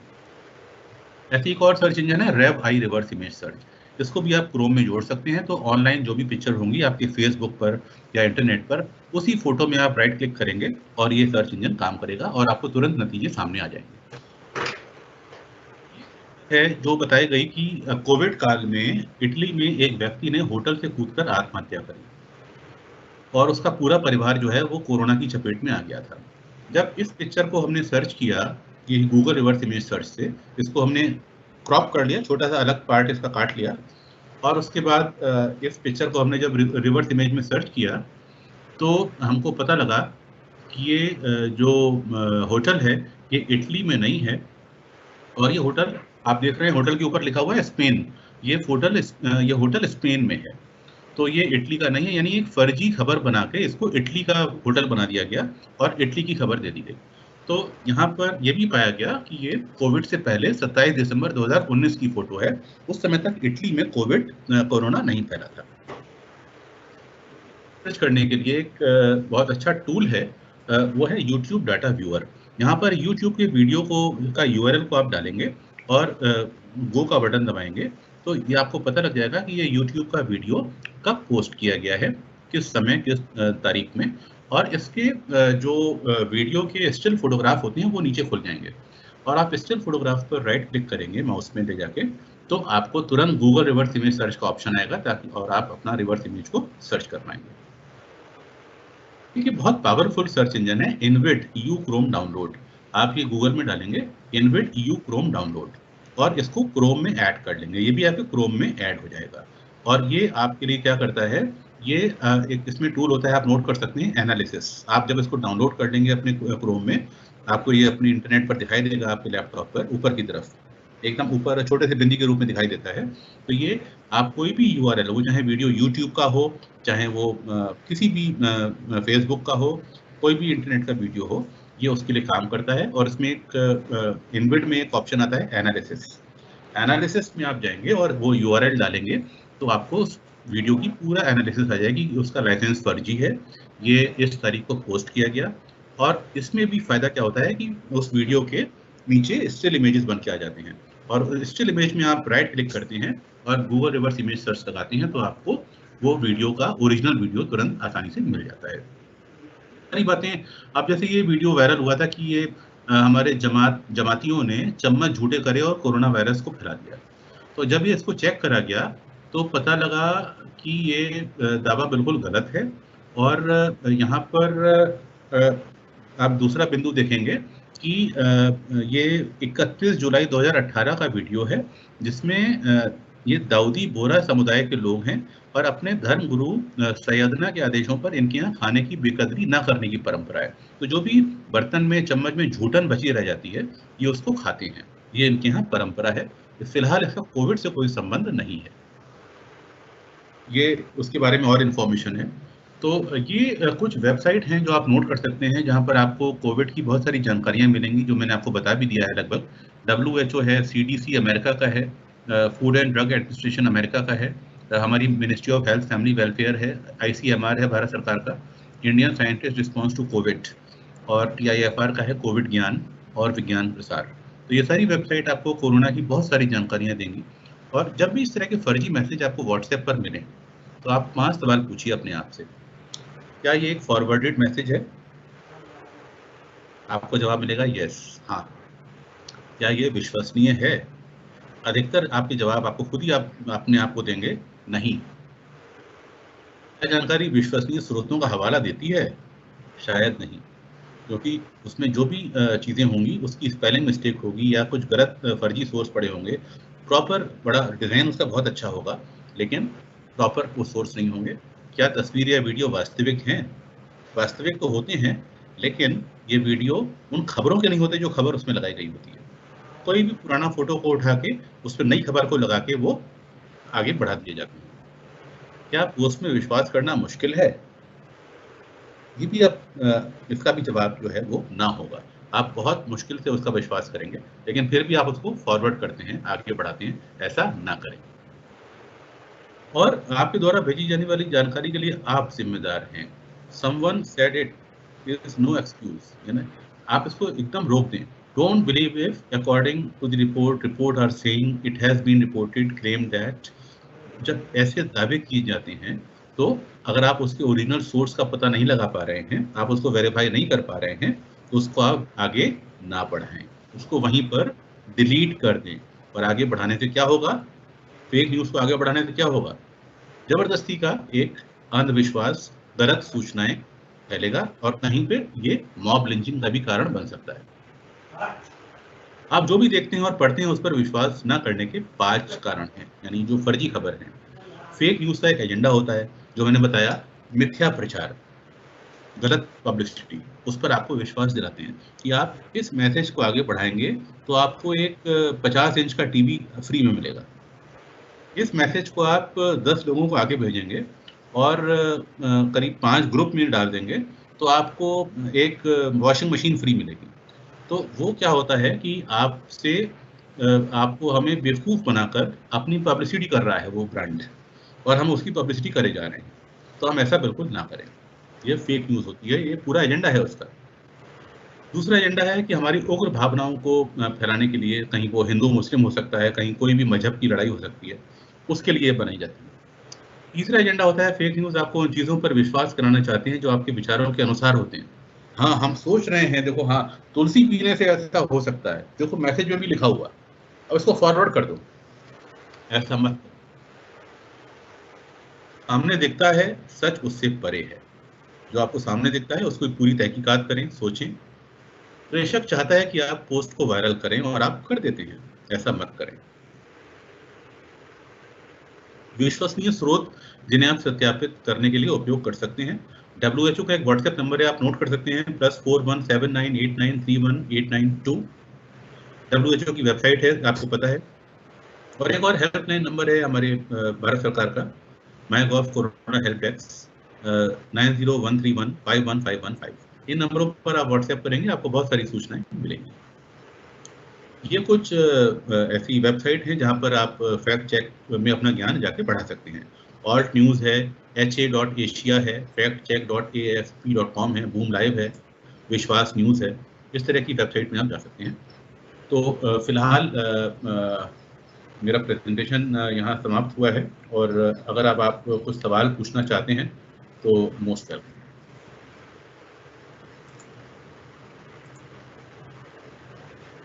जी, कार्यशाला में जो प्रतिभागी जुड़े हुए हैं, जो हमारे विभागीय प्रमुख और अन्य अधिकारीगण इसमें साथ हमारे दे रहे हैं, उन सबसे अनुरोध है कि वे अगर कुछ प्रश्न पूछना चाहें हमारे आज के अतिथि वक्ता से, जैसा कि आपने उनके परिचय में देखा कि वे गूगल फैक्ट फाइंडिंग उसके भी उनका एक मान्यता प्राप्त उसके हैं, और उसके अलावा प्रधान वैज्ञानिक भी हैं।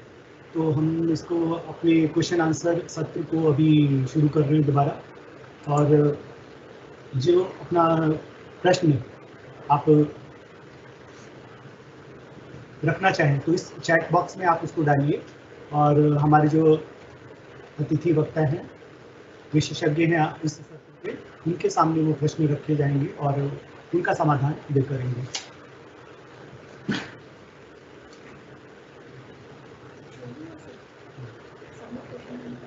लगता है लोगों की दिलचस्पी कम है हिंदी को सुनने में।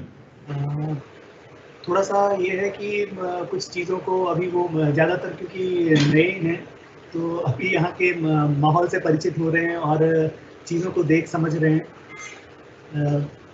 अभी इसके बाद चैट बॉक्स के साथ साथ कुछ प्रश्न जो हमने अपने, क्योंकि व्हाट्सएप का भी तरीका आजकल बहुत चल रहा है, जैसे आप भी इसका जिक्र कर रहे थे, तो कुछ व्हाट्सएप पे भी प्रश्न मैंने कहा था कि जो पूछना चाहते हैं वो अपने प्रश्न मुझे भेज सकते हैं। तो एक जो बहुत सारी चीज़ें हैं, या फिर आम बातचीत जो होती है हमारे अपने संस्थान में अपने कार्मिकों से, वैज्ञानिकों से, और जो तकनीकी हमारे अन्य पदों पर हैं, तो बहुत एक सामान्य बात आती है कि वो इसको अंतर नहीं कर पाते कि हम मूल काम अगर करना चाहें हिंदी में, तो उसमें जैसा कि आपने भी कहा कि थोड़ा सा एक वो होता है कि सामान्य जो एक आदत बन जाती है वो अंग्रेजी में काम करने की, वो तो ठीक है, और जहाँ पे हम चाहते हैं कि हिंदी में कुछ लिखें तो बहुत सारी अड़चनें आ जाएंगी शब्दों की और पारिभाषिक शब्दावली की, और उसको कैसे रखा जाए फिर लेखों में, या जो भी लिखना चाहते हैं उसमें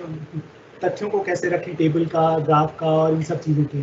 तो ये जो एक समस्या है, इसके बारे में, क्योंकि आप लोकप्रिय विज्ञान लेखन से भी जुड़े रहे हैं और बहुत सारी पत्रिकाओं में और इस तरह के में आपका प्रकाशन भी रहा है, तो कुछ जो आप अपने हिसाब से कुछ बता सकते हैं कि सरलीकृत तरीका क्या है, एक सामान्य किस विधि से हम इसको ज़्यादा आसान तरीके से कर सकते हैं। एक प्रश्न तो ये मुझे लगता है कि आप इसका जवाब दे पाएंगे। जी, बहुत अच्छा सवाल किया आपने सर। जो तकनीकी शब्दावली है, जो उसमें हमें ये समझना होगा कि हम किसके लिए लिख रहे हैं। अगर हमारा जो वैज्ञानिक लेखन होता है वो मूलतः 3 तरह का होता है। पहला होता है तकनीकी विज्ञान लेखन। अगर वो हम हिंदी में लिख रहे हैं, मान लीजिए कोई पुस्तक लिख रहे हैं जिसको हमारे मेडिकल के या इंजीनियरिंग के छात्र पढ़ेंगे, तो वो एक तकनीकी विज्ञान लेखन है, जिसमें हमको एकदम शब्दावली का इस्तेमाल करना है जो हमारे एक तो प्रशासनिक शब्दावली है, और दूसरा एक विज्ञान की शब्दकोश है। वैज्ञानिक शब्दकोश जो है वो हमारे नई दिल्ली में आर के पुरम में एक काउंसिल, एक CSTT कहलाता है, कमीशन है, आप जानते होंगे, CSTT, commission for scientific and technical terminology, वैज्ञानिक तथा तकनीकी शब्दावली आयोग, ये आर के पुरम नई दिल्ली में है। तो इन्होंने करीब 2 खंडों में वैज्ञानिक शब्दकोश बनाया था, जिसको अब अभी सुनने में आया है कि वो कई सारे खंड हो गए हैं, उसके 8 या 12 खंड हो गए हैं, और वो सारे खंड आप अपने प्रयोगशाला में मंगवा लीजिए। उसमें A to Z जितने भी अंग्रेजी के वर्ड हैं, वो इंजीनियरिंग के वर्ड हैं, वो CSIR के प्रयोगशालाओं में जो वर्ड आपके टेक्नोलॉजी के वर्ड हैं, या एग्रीकल्चर साइंस के वर्ड हैं, अंतरिक्ष विज्ञान के वर्ड हैं, सारे कुछ उसमें उन्होंने शामिल किया है, उसकी हिंदी शामिल की है। नंबर 1 बात। नंबर 2, हमारे जो ऑनलाइन आजकल शब्दकोश है, आप शब्दकोश डालेंगे आसानी से, उसमें हिंदी टाइप, अंग्रेजी टाइप करेंगे, हिंदी मिल जाता है। उसके अलावा एक हमारी चैम्बर्स डिक्शनरी आती है, चैम्बर्स डिक्शनरी है, या हमारे और बहुत सारी डिक्शनरीज हैं। जो शब्दकोश हैं उसमें आप जाकर वो जो है हिंदी के शब्दों का मतलब अंग्रेजी के शब्दों का हिंदी देख सकते हैं। फिर जो तकनीकी लेखन है उसमें तो हमको बहुत सावधानी से हिंदी के जो मानक शब्दावली है उसका इस्तेमाल करना होता है। नंबर 2 दूसरा जो लेखन होता है वो होता है मध्यवर्ती विज्ञान लेखन। तो मध्यवर्ती विज्ञान लेखन जो है वो जो पत्रिकाएँ हैं मान लीजिए जो विज्ञान प्रगति है या हमारी जो पत्रिका है ड्रीम 2047 है या इस तरह की पत्रिकाएँ जो वैज्ञानिक संस्थाओं से निकाली जाती हैं। कोई मासिक पत्रिका है, त्रैमासिक है, द्वैमासिक है। तो उस तरह की पत्रिकाएँ जो वैज्ञानिक भी पढ़ते हैं, टीचर्स पढ़ते हैं, बच्चे पढ़ते हैं। उनका एक टारगेट ऑडियंस होता है। स्कूल के बच्चे हैं, कॉलेज के बच्चे हैं, इंजीनियर्स हैं, रिसर्च स्कॉलर्स हैं और आम आदमी भी हो सकता है। तो वहाँ पर हमें जो तकनीकी लेखन है, उसका जो परिष्कृत रूप है, उससे थोड़ा-सा समझौता करते हुए हमें एक आम भाषा पे आना पड़ता है और हम जैसे कि एक शब्द है उदाहरण के लिए ब्लैक होल। तो ब्लैक होल का अगर हम हिंदी शब्दकोश में देखेंगे, शब्दावली आयोग ने जो बनाया है, उसमें ब्लैक होल भी दिया हुआ है हिंदी में और कृष्ण विवर। तो अगर हम कोई बहुत अपना उम्दा अनुवाद कर रहे हैं, तो उसमें हम कृष्ण विवर का तो नाम दे सकते हैं, लेकिन ब्रैकेट में हम उसको समझा दें ब्लैक होल। लेकिन अगर हम कोई मैगज़ीन के लिए लिखते हैं जो मध्यवर्ती विज्ञान लेखन है, तो उसमें भी हम ये कर सकते हैं, ब्लैक होल को ब्लैक होल रहने दें और उसको ब्रैकेट में बता दें कि इसे हिंदी में या हिंदी में कृष्ण कृष्ण विवर दे दें और ब्रैकेट में ब्लैक होल दे दें। फिर बाकी जगहों पर उसको ब्लैक होल के नाम से ही चलाएँ, ताकि आदमी आसानी से उससे समझ पाए। उसी तरह से कंप्यूटर की हिंदी है संगणक। अब संगणक तो मुश्किल है कोई समझ पाए, तो बेहतर है कि आप कंप्यूटर को कंप्यूटर ही लिखें। ठीक है, तो एक तो ये बात हो गई। तो और तीसरे तरह का लेखन होता है, वो होता है एकदम आम लोकप्रिय विज्ञान लेखन जो किसी हिंदी के अखबार में, आपके ब्लॉग में, आम बोलचाल की भाषा में। तो वो जो आम लोकप्रिय विज्ञान लेखन है, जो तीसरे तरह का है, उसमें आप आराम से बगैर किसी डर के आप अपने कोई ऐसा शब्द है अंग्रेजी का, जिसकी हिंदी जो है वो बहुत जटिल हो रही है और आम आदमी उसको नहीं समझ सकता। तो वहाँ पर आप ये समझौता कर सकते हैं परिस्थितियों को देख के। कि जैसे मान लीजिए उदाहरण के लिए चंद्रमा में क्रेटर पाए जाते हैं। चंद्रमा में क्रेटर होते हैं बहुत विशाल गड्ढे और वो एक गड्ढे का क्षेत्रफल जो होता है वो हो सकता है कि दिल्ली के क्षेत्रफल से भी बड़ा। तो चंद्रमा के गड्ढे बड़े हो सकते हैं। उसको क्या कहना आदमी मुश्किल होगा समझना। तो अगर आप उसको क्रेटर ही कहें कि चंद्रमा पर क्रेटर होते हैं, जिनका क्षेत्रफल जो है वो दिल्ली जैसे महानगर से भी बड़ा हो और इसे सामान्य भाषा में हम गड्ढे भी कह सकते। तो ऐसे करके आप उसको समझा दें, इतने विशाल गड्ढे होते हैं ये और बाकी आप उसको क्रेटर ही बताते चलें। तो यहाँ पर जो आम लेखन और मध्यवर्ती लेखन है, उसमें बहुत बारीक सा फ़र्क है। यहाँ हम कहें कि फ़र्क ना के बराबर है, क्योंकि यहाँ पर हमको अगर हिंदी में लिखना है, तो फिर मतलब हिंदी में लिखना है। तो उसमें और ऐसे जो अंतर्राष्ट्रीय शब्दावली है, उसका हम एक जगह हिंदी में इस्तेमाल कर लें और फिर उसको हम उसकी परिभाषा को, उसके शब्दों को हम अंग्रेज़ी में प्रयोग कर सकते हैं। लेकिन अगर हम तकनीकी लेखन कर रहे हैं, जो हमारा उत्कृष्ट कोई ऐसा ग्रंथ हम बना रहे हैं, हम अपनी प्रयोगशाला के लिए कोई पुस्तक का निर्माण कर रहे हैं, तो फिर हमें उसमें सावधानी बरतनी पड़ेगी और उसमें हमको पूरा जो उसकी ठोस प्रॉपर हिंदी के शब्द हैं, उसका ही इस्तेमाल करना होगा, उसमें कोई समझौता नहीं किया जाना चाहिए। लेकिन जहाँ तक आम आदमी की बात है, अभी जैसे कि मैंने एक सूर्य ग्रहण पे एक आलेख लिखा है, जो अभी जुलाई में विज्ञान प्रगति में प्रकाशित होगा। विज्ञान प्रगति आपके सीएसआईआर की एक पत्रिका है जो नेस्क केयर से निकलती है, जो मैंने बताया पूसा गेट पे जिसका ऑफिस। तो विज्ञान प्रगति जो पत्रिका है उसमें मैंने सूर्य ग्रहण पे जो आर्टिकल लिखा, जो लेख लिखा हिंदी में, उसमें मैंने सोलर एक्लिप्स का नाम नहीं लिया। मैंने सूर्य ग्रहण कहा, सब जानते हैं सूर्य ग्रहण के बारे में। फिर मैंने उसमें जो चंद्रमा की छाया पड़ती है, वो 3 तरीके से पड़ती है। एक होती है अम्ब्रल शैडो, एक होती है पेनम्ब्रल शैडो और एक होती है एंटम्ब्रा। तो अभी जो वलयाकार सूर्य ग्रहण है वो एंटम्ब्रा वाला क्षेत्र में आएगा, तो हमको एक वलय दिखाई देगा, बीच में चंद्रमा की परछाई होगी सूरज के। तो अब इसको मैंने हिंदी में समझा दिया कि जो अगर मैं गलत नहीं हूँ, अगर जो मुझे याद आ रहा है कि अम्ब्रा यानी उपच्छाया और पेनम्ब्रा जो है वो माफ़ कीजिएगा, अम्बरा जो है वो छाया, पेनम्बरा उपछाया, और एटम्बरा की मुझे हिंदी नहीं मिली। तो मैंने ये बताया कि भाई वो छाया का सबसे बाहरी क्षेत्र होता है। तो ऐसे करके मैंने समझाया अपनी बात को। तो जब अब हमें अंग्रेजी से हिंदी के शब्द नहीं मिलते हैं, तो हम उदाहरण देके अपनी बात को आसानी से समझा सकते हैं, ताकि लोगों में समझ विकसित हो जाए। यहाँ पर हमको एक बात ध्यान रखनी है कि जो ऐसे शब्द जो हमारे बोलचाल भाषा में प्रचलित हैं, जैसे कि हम मेंडलीव की आवर्त सारणी को जानते हैं, मेंडलीव का पीरियोडिक टेबल। तो पीरियोडिक टेबल की हिंदी होती है आवर्त सारणी को हम आराम से इस्तेमाल कर सकते हैं। एक जगह ब्रैकेट में हम दे सकते हैं पीरियोडिक टेबल।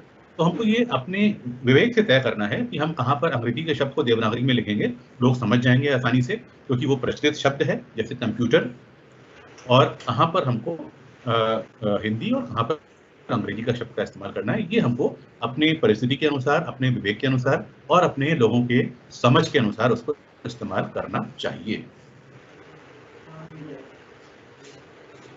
जी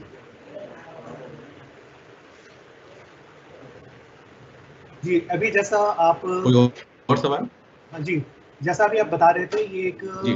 CSTT की बात कर रहे थे, खासकर जो तकनीकी पारिभाषिक शब्दावली है, टेक्निकल टर्मिनोलॉजी है, जिसका इस्तेमाल वैज्ञानिक गण और तकनीकी कर्मचारी सभी कार्यालयों में कर रहे हैं। तो बस एक इसी में जोड़ते हुए कि इसका वेबसाइट पे भी ये शब्दावली, जो इंजीनियर शब्दावली है, इसके बहुत सारे संग्रह खंड हैं, और ये हमारे पुस्तकालय में तो उपलब्ध है ही। इसके अलावा इसको ऑनलाइन, क्योंकि आजकल सुविधा हर संस्थान और कार्यालय दे रहा है, मंत्रालय दे रहा है, तो उस पर भी हम जाके इसको देख सकते हैं CST की वेबसाइट पर। जी। और अब विज्ञान की शब्दावली ऑनलाइन है नहीं, ये मेरी जानकारी में नहीं है, क्योंकि शब्दावली को ऑनलाइन किया जाना था, ये लगभग पिछले वर्ष की बात है। तो अगर अब वो ऑनलाइन हो गया है तो बहुत अच्छी बात है। जी, ये ऑनलाइन है अभी। उनकी नई वेबसाइट जो बनाई गई, उस पे ये उन्होंने ये पारिभाषिक शब्दावली के सभी ग्रंथों को डाल दिया है। और इसके अलावा, क्योंकि सभी कार्यालयों में एक प्रशासनिक जो कामकाज होता है वो महत्वपूर्ण स्थान है उसका, तो प्रशासनिक शब्दावली को भी इस पर देखा जा सकता है साइट पर। और कुछ एक जो और हम जैसे चर्चा कर रहे होते हैं, या फिर अपनी बैठकों में इस बात को लेते हैं, या फिर अन्य जो हमारे इस तरह की जो गोष्ठियाँ होती हैं कि तकनीकी काम में कैसे हिंदी को बढ़ाएं, तो एक जो बहुत सारे जगह पे आती है बिंदु जो उठाया जाता है कि हमने जैसे अंग्रेजी में बहुत सारे हमारे लेख प्रकाशित हुए हैं, शोध पत्र हैं, और हम उसी को थोड़ा बहुत बदल के हिंदी में प्रकाशित करना चाहते हैं। तो क्या आपका क्या विचार है, ये कितना सही है और इसे कितना मौलिक माना जा सकता है? देखिए, हिंदी में अगर मौलिक लेखन आप करेंगे तो उससे अच्छा कुछ नहीं हो सकता, क्योंकि हिंदी में मौलिक लेखन, क्योंकि आपकी भाषा अगर हिंदी है, तो आप अपने जो वैज्ञानिक प्रयोग कर रहे हैं या जो वैज्ञानिक आपके आसपास प्रयोग कर रहे हैं, उनको हिंदी भाषा में बहुत अच्छी तरीके से सोच समझ सकते हैं। और आप अपना जब मूल लेखन करेंगे तो आपकी जो शैली है, जो भाषाई सामर्थ्य आपके पास है, और जो एक माहौल है, क्योंकि हर भाषा का एक माहौल होता है। अंग्रेजी में हम हाय हेलो कहते हैं, अंग्रेजी में शायद हाय हेलो का कोई संबोधन नहीं है। वो हिंदी में हम नमस्कार या नमस्ते कहते हैं, आप कैसे हैं ये पूछते हैं। तो वो जो एक भाषाई सांस्कृतिक विविधता है, उसका हमको बहुत खतरा रहता है हम जब अनुवाद करते हैं। अंग्रेजी का कोई भी अंग्रेजी का जो लिखा हुआ आर्टिकल है साइंस का, उसका हम जब हिंदी अनुवाद करते हैं तो वो कभी-कभी जो शब्दानुवाद हो जाता है, शब्दों के हिसाब से वो अनुवाद होता है। तो शब्दानुवाद से हमको बहुत बचना चाहिए, उसका भावानुवाद हम करें, शब्दानुवाद से हम बचें। और भावानुवाद में भी हमें देखें कि उसके शब्दों का कहीं खात्मा ना हो जाए। ये भी हमें ध्यान रखना है कि जो विज्ञान की शब्दावली है, विज्ञान का जो परिभाषाएँ हैं, वो खत्म ना हो जाएँ। तो यहाँ पर हमको बहुत सँभल के चलना होता है अगर हम अनुवाद करते हैं तो। तो बेहतर है कि हम अनुवाद से के बजाय हम अपने मूल लेखन हिंदी में करें। अब एक चुनौती यहाँ पर ये है कि विज्ञान का लेखक जो भी हिंदी में लिखता है, उसका जो रिसोर्स संसाधन जो सामग्री है, वो अंग्रेजी में। तो उसको कहीं न कहीं अनुवाद तो करना ही होगा। अगर या तो वो वैज्ञानिक है, उसको पता है उसको क्या बोलना है, क्या लिखना है, तो वो हिंदी में आसानी से लिख लेगा। लेकिन हमारे बहुत बड़ा प्रतिशत हमारे विज्ञान लेखकों का ऐसा है, विज्ञान लेखक या पत्रकार, जो वैज्ञानिक नहीं है, विज्ञान पृष्ठभूमि के नहीं हैं, लेकिन वो विज्ञान में बहुत अच्छा काम कर रहे हैं, अच्छा लिख रहे हैं। तो उनको, उनके सामने मजबूरी यही है कि हिंदी में पुस्तकें नहीं होने से, हिंदी में स्रोत जानकारी है वो नहीं होने से, उनको अंग्रेजी की पुस्तकों का, अंग्रेजी के शोध पत्रों का सहारा ले, फिर वो उनका अनुवादिक गलतियां और जो मुश्किलातें आती हैं अनुवाद में, वो सारी हमको वहां दिखाई पड़ती हैं। तो ये भी, इससे बचने के लिए हमें लगता है कि हमारे वैज्ञानिकों को देने चाहिए कि आप मूल लेखन कैसे करें और अनुवाद कैसे करें, उसमें क्या सावधानियां बरतें, क्योंकि हमारा जो लक्ष्य है, हमारा जो अंतिम जो ऑब्जेक्टिव होगा या लक्ष्य होगा, वो यही होता है कि कैसे विज्ञान की बात को हम अपनी भाषा में आम आदमी को समझाएं। तो उसके लिए हम ये भी देखें कि हम जब अनुवाद करें तो वो हमें कितना समझ में आ रहा है। हम किसी को उसको पढ़ने को दें, अपने घर में किसी को पढ़ने को दें, अपने अपने सिक्योरिटी गार्ड को, अपने ड्राइवर को, या ऐसे व्यक्ति को जो आपकी प्रयोगशाला में काम करते हैं, जो वैज्ञानिक बैकग्राउंड के नहीं हैं, जो विज्ञान के पृष्ठभूमि के नहीं हैं, उनको आप पढ़ने को दीजिए। तो ऐसे आप जब वो पढ़ के जब उनकी समझ में नहीं आएगा, तो वो बता देंगे, भाई हमको समझ में नहीं आया, यहाँ पर मुश्किल हो रही है, ये समझ में नहीं आ रहा है। तो आप उसको और आसान करें, और इस तरह से आप अभ्यास करेंगे तो आपको चीज़ों को समझने में और लिखने में, पढ़ने में आसानी होगी। तो मैं यही कहना चाहूँगा कि जो हमारे मूल लेखन है उसको आप प्रोत्साहित करें, खुद अपनी चीज़ों को सोचें, अंग्रेजी का एक शोध पत्र पढ़ें, फिर अपने विचारों को हिंदी में बनाएं और उसको हिंदी में लिखें। और ऐसी बहुत सारी पुस्तकें जो पुराने समय में उपलब्ध थी हिंदी में, देश में ऐसा नहीं कि इतिहास, हमारा विज्ञान का इतिहास बहुत बड़ा है, लंबा चौड़ा है, लेकिन बहुत सारा इतिहास अब खत्म हो चुका है, लेकिन जो भी उपलब्ध है उसको हम प्रयास कर रहे हैं विज्ञान प्रसार पुनर्प्रकाशित करें और हमारी आज की जनता उसको देखे। लेकिन आज मूल किताबें, मूल पुस्तकें हिंदी में लिखा जाना बहुत आवश्यक है।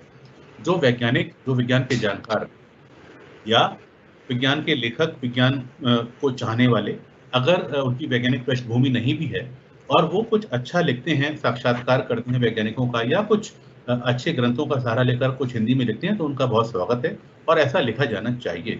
और हमारे वैज्ञानिक समुदाय को इसमें आगे आना चाहिए, वो अपनी भाषा में, हिंदी में, तमिल, तेलुगु में, अपनी भाषाओं में पुस्तकें लिखें।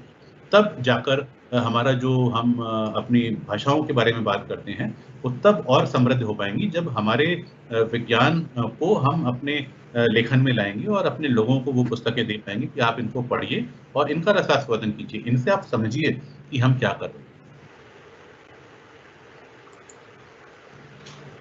जी, एक चीज़ जो बहुत महत्वपूर्ण है किसी भी विधा को जिंदा रखने के लिए या उसको और लोकप्रिय बनाने के लिए, तो विज्ञान लेखन के संदर्भ में जैसे हमारी युवा पीढ़ी है, और मुख्य रूप से देखा जाए तो हमारी ये कार्यशाला भी उसी युवा पीढ़ी के लिए है, हमारे उन युवा तकनीक कार्मिकों के लिए है जिन्होंने अभी हाल फिलहाल में संस्थान में तकनीकी पदों पर कार्यभार ग्रहण किया है।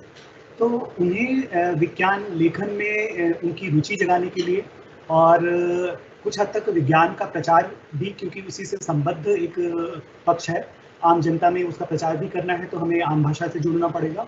तो इन बातों के लिए क्या आप कुछ ऐसी बातें मतलब कहना चाहेंगे, या फिर किस तरह से उनको प्रेरित किया जाए, या वो क्या विधि अपनाकर किन तरीकों से अपनी रुचि को और परिष्कृत कर सकते हैं, विज्ञान लेखन में कुछ नया कर सकते हैं और इसे एक नई दिशा दे सकते हैं?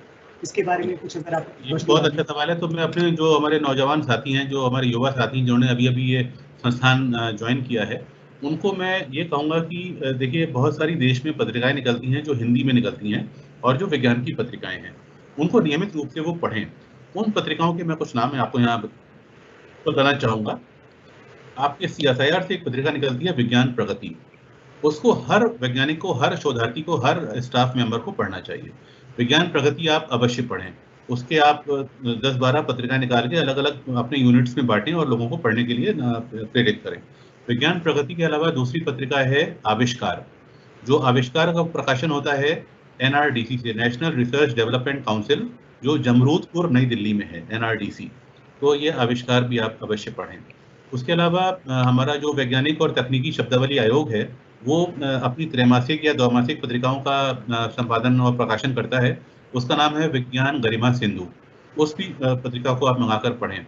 उसी तरह से बनारस हिंदू यूनिवर्सिटी से एक पत्रिका निकलती है विज्ञान गंगा के नाम से, उसको भी आप मंगाएं।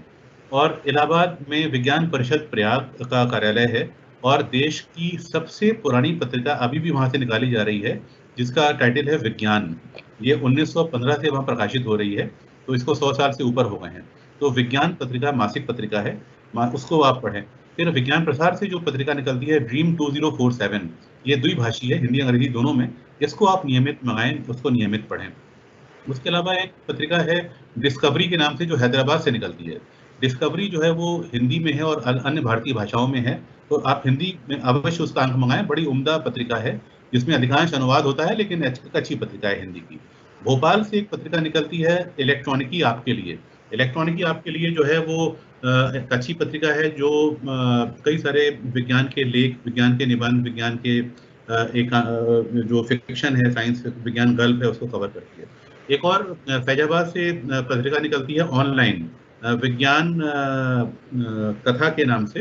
तो उस विज्ञान कथा, जो मुझे ऐसी उसका नाम याद आ रहा है फिलहाल अभी, विज्ञान कथा इसका जहाँ तक यही नाम है, तो आप फैजाबाद में सर्च करेंगे तो विज्ञान कथा आप उसको मंगाएं। ये भी त्रैमासिक उसका ऑनलाइन संस्करण निकलता है।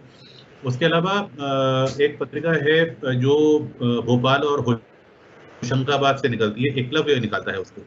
एकलव्य फाउंडेशन है, वो निकालता है स्रोत, चकमक और संदर्भ, 3 पत्रिकाएं हैं।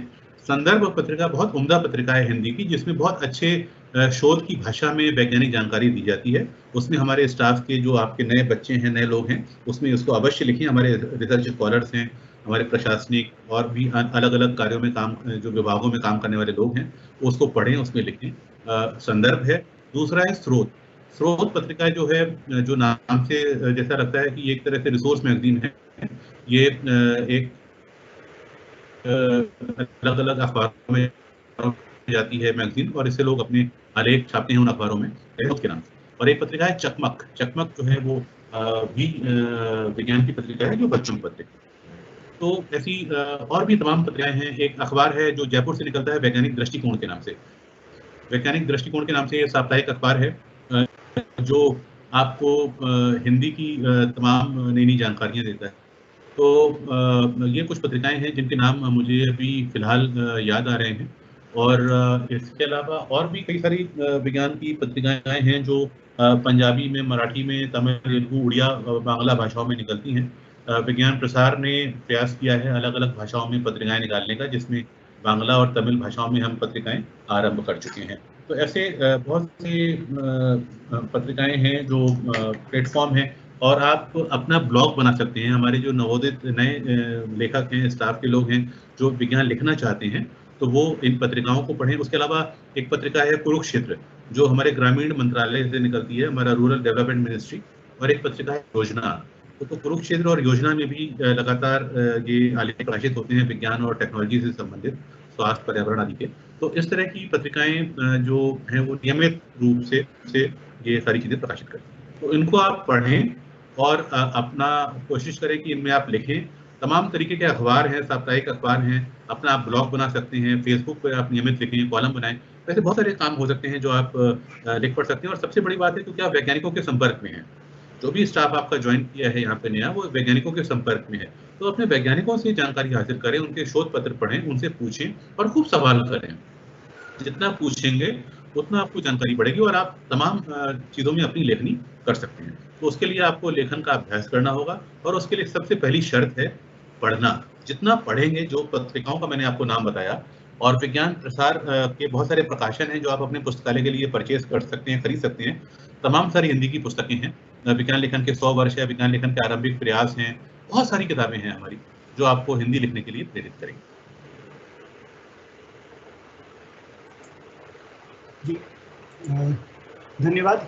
तो इसके साथ साथ एक, क्योंकि आपने एक बार में ही बहुत सारी पत्रिकाएं बताई, तो सामान्य तौर पे ये सारी पत्रिकाएं आजकल ऑनलाइन भी उपलब्ध हैं। और अगर हमारे प्रतिभागी इनके बारे में ज़्यादा जानकारी चाहते हैं, तो वे राजभाषा अनुभाग से संपर्क कर सकते हैं। आपकी सूचना के लिए भी बता दूं कि हमारा संस्थान भी एक पत्रिका प्रकाशित करता है, सड़क दर्पण, और अभी हाल ही में इसका 19वां अंक प्रकाशित हुआ है। और हमारी जो संस्थान की वेबसाइट है, उस वेबसाइट पर भी इसे अपलोड किया गया है और वहाँ पे भी इसकी PDF प्रति पढ़ी जा सकती है। मैं आपको यहाँ पर एक और सुझाव दूंगा। हमारे जो प्रेस इन्फॉर्मेशन ब्यूरो है दिल्ली का, उन्होंने करीब 2500 पत्रकारों को प्रमाणित किया है। तो जिसकी जानकारी आपको वेबसाइट पर मिल जाएगी, PIB एक्रेडिटेड जर्नलिस्ट। तो उन 2500 पत्रकारों के ईमेल आईडी हैं वहां पर। तो आप अपनी पत्रिका के अंक को अगर उन 2500 वैज्ञानिकों को, माफ कीजिएगा, 2500 पत्रकारों को भेजेंगे, तो एक बार में वो सूचनाएं बहुत बड़े मीडिया के लोगों तक चली जाएंगी, मीडिया हाउसेस तक चली जाएंगी, और उनकी जानकारी में जब चीजें आएंगी तो वो आगे भी प्रकाशित होंगी।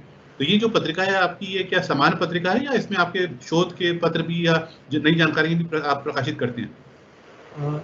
वास्तव में ये हमारी जो पत्रिका है, ये हिंदी की गृह पत्रिका के रूप में हमने इसका आरंभ किया, और मुख्य रूप से इसमें तकनीकी पत्र ही है। और तकनीकी पत्र का जो मतलब शैली है और स्वरूप है, पूरी तरह से एक तरह से शोध पत्र का ही है।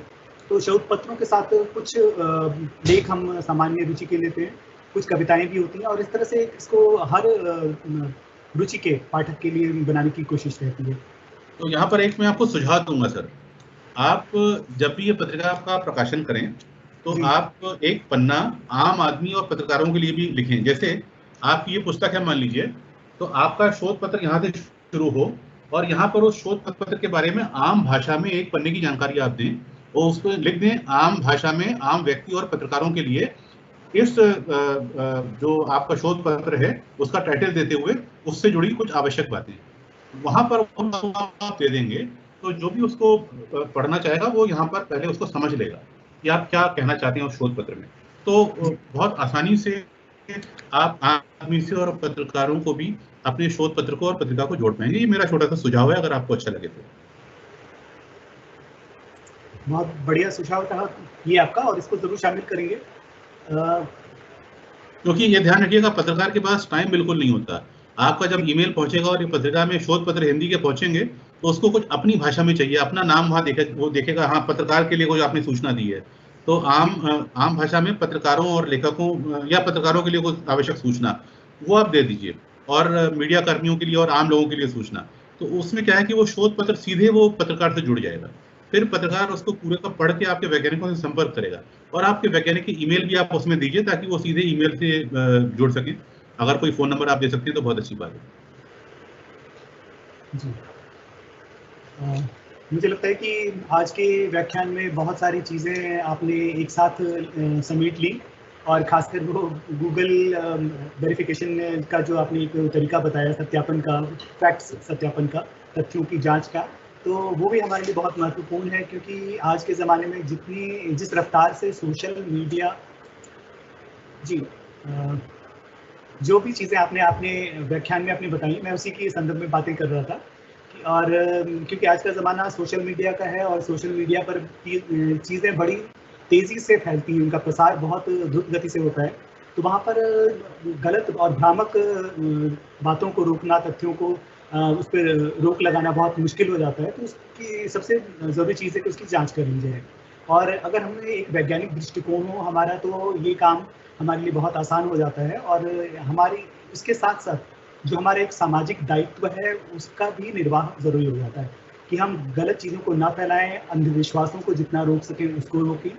और इन सब दृष्टि से आपने जो अपने व्याख्यान में महत्वपूर्ण बातें कही, सच में हमारे लिए बहुत लाभदायक थी।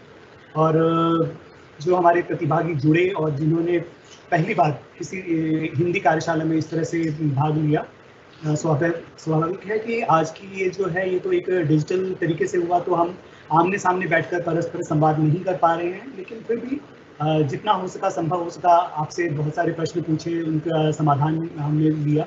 और उसके पहले आपने अपने व्याख्यान में गागर में सागर भरते हुए बहुत सारी चीज़ों के बारे में हमें जानकारी दी, उन पर प्रकाश डाला। तो इन सब के लिए एक बार फिर से आपका बहुत बहुत धन्यवाद। और आशा करते हैं कि क्योंकि आप बहुत चीज़ों से जुड़े हुए हैं, मीडिया से जुड़े हुए हैं, प्रकाशन जगत से जुड़े हुए हैं और विज्ञान प्रसार के सबसे महत्वपूर्ण दायित्व से जुड़े हुए हैं। तो कुछ ऐसे ही कार्यों में और संयुक्त प्रयासों में, परियोजनाओं में हम ज़रूर साथ होंगे। और जो विज्ञान प्रसार का एक हमारा महत्वपूर्ण कार्य होता है, क्योंकि R&D संस्थान होने के चलते हमारा भी एक दायित्व है, तो हम इन कामों को और आगे बढ़ाएंगे, एक नई दिशा दे सकेंगे। इन्हीं कुछ शब्दों के साथ फिर से आपका एक बार बहुत आभार, बहुत धन्यवाद। बहुत बहुत धन्यवाद मुझे जोड़ने के लिए, सुनने के लिए। और मैं समझता हूँ कि ये हमारे जो नए स्टाफ के लोग हैं उनको कुछ 2-4 बातें इसमें से मिलेंगी और हम बाद में भी जुड़ सकेंगे उनसे और आमने सामने बात कर सकेंगे। बहुत बहुत धन्यवाद आपका। धन्यवाद जी, धन्यवाद सर।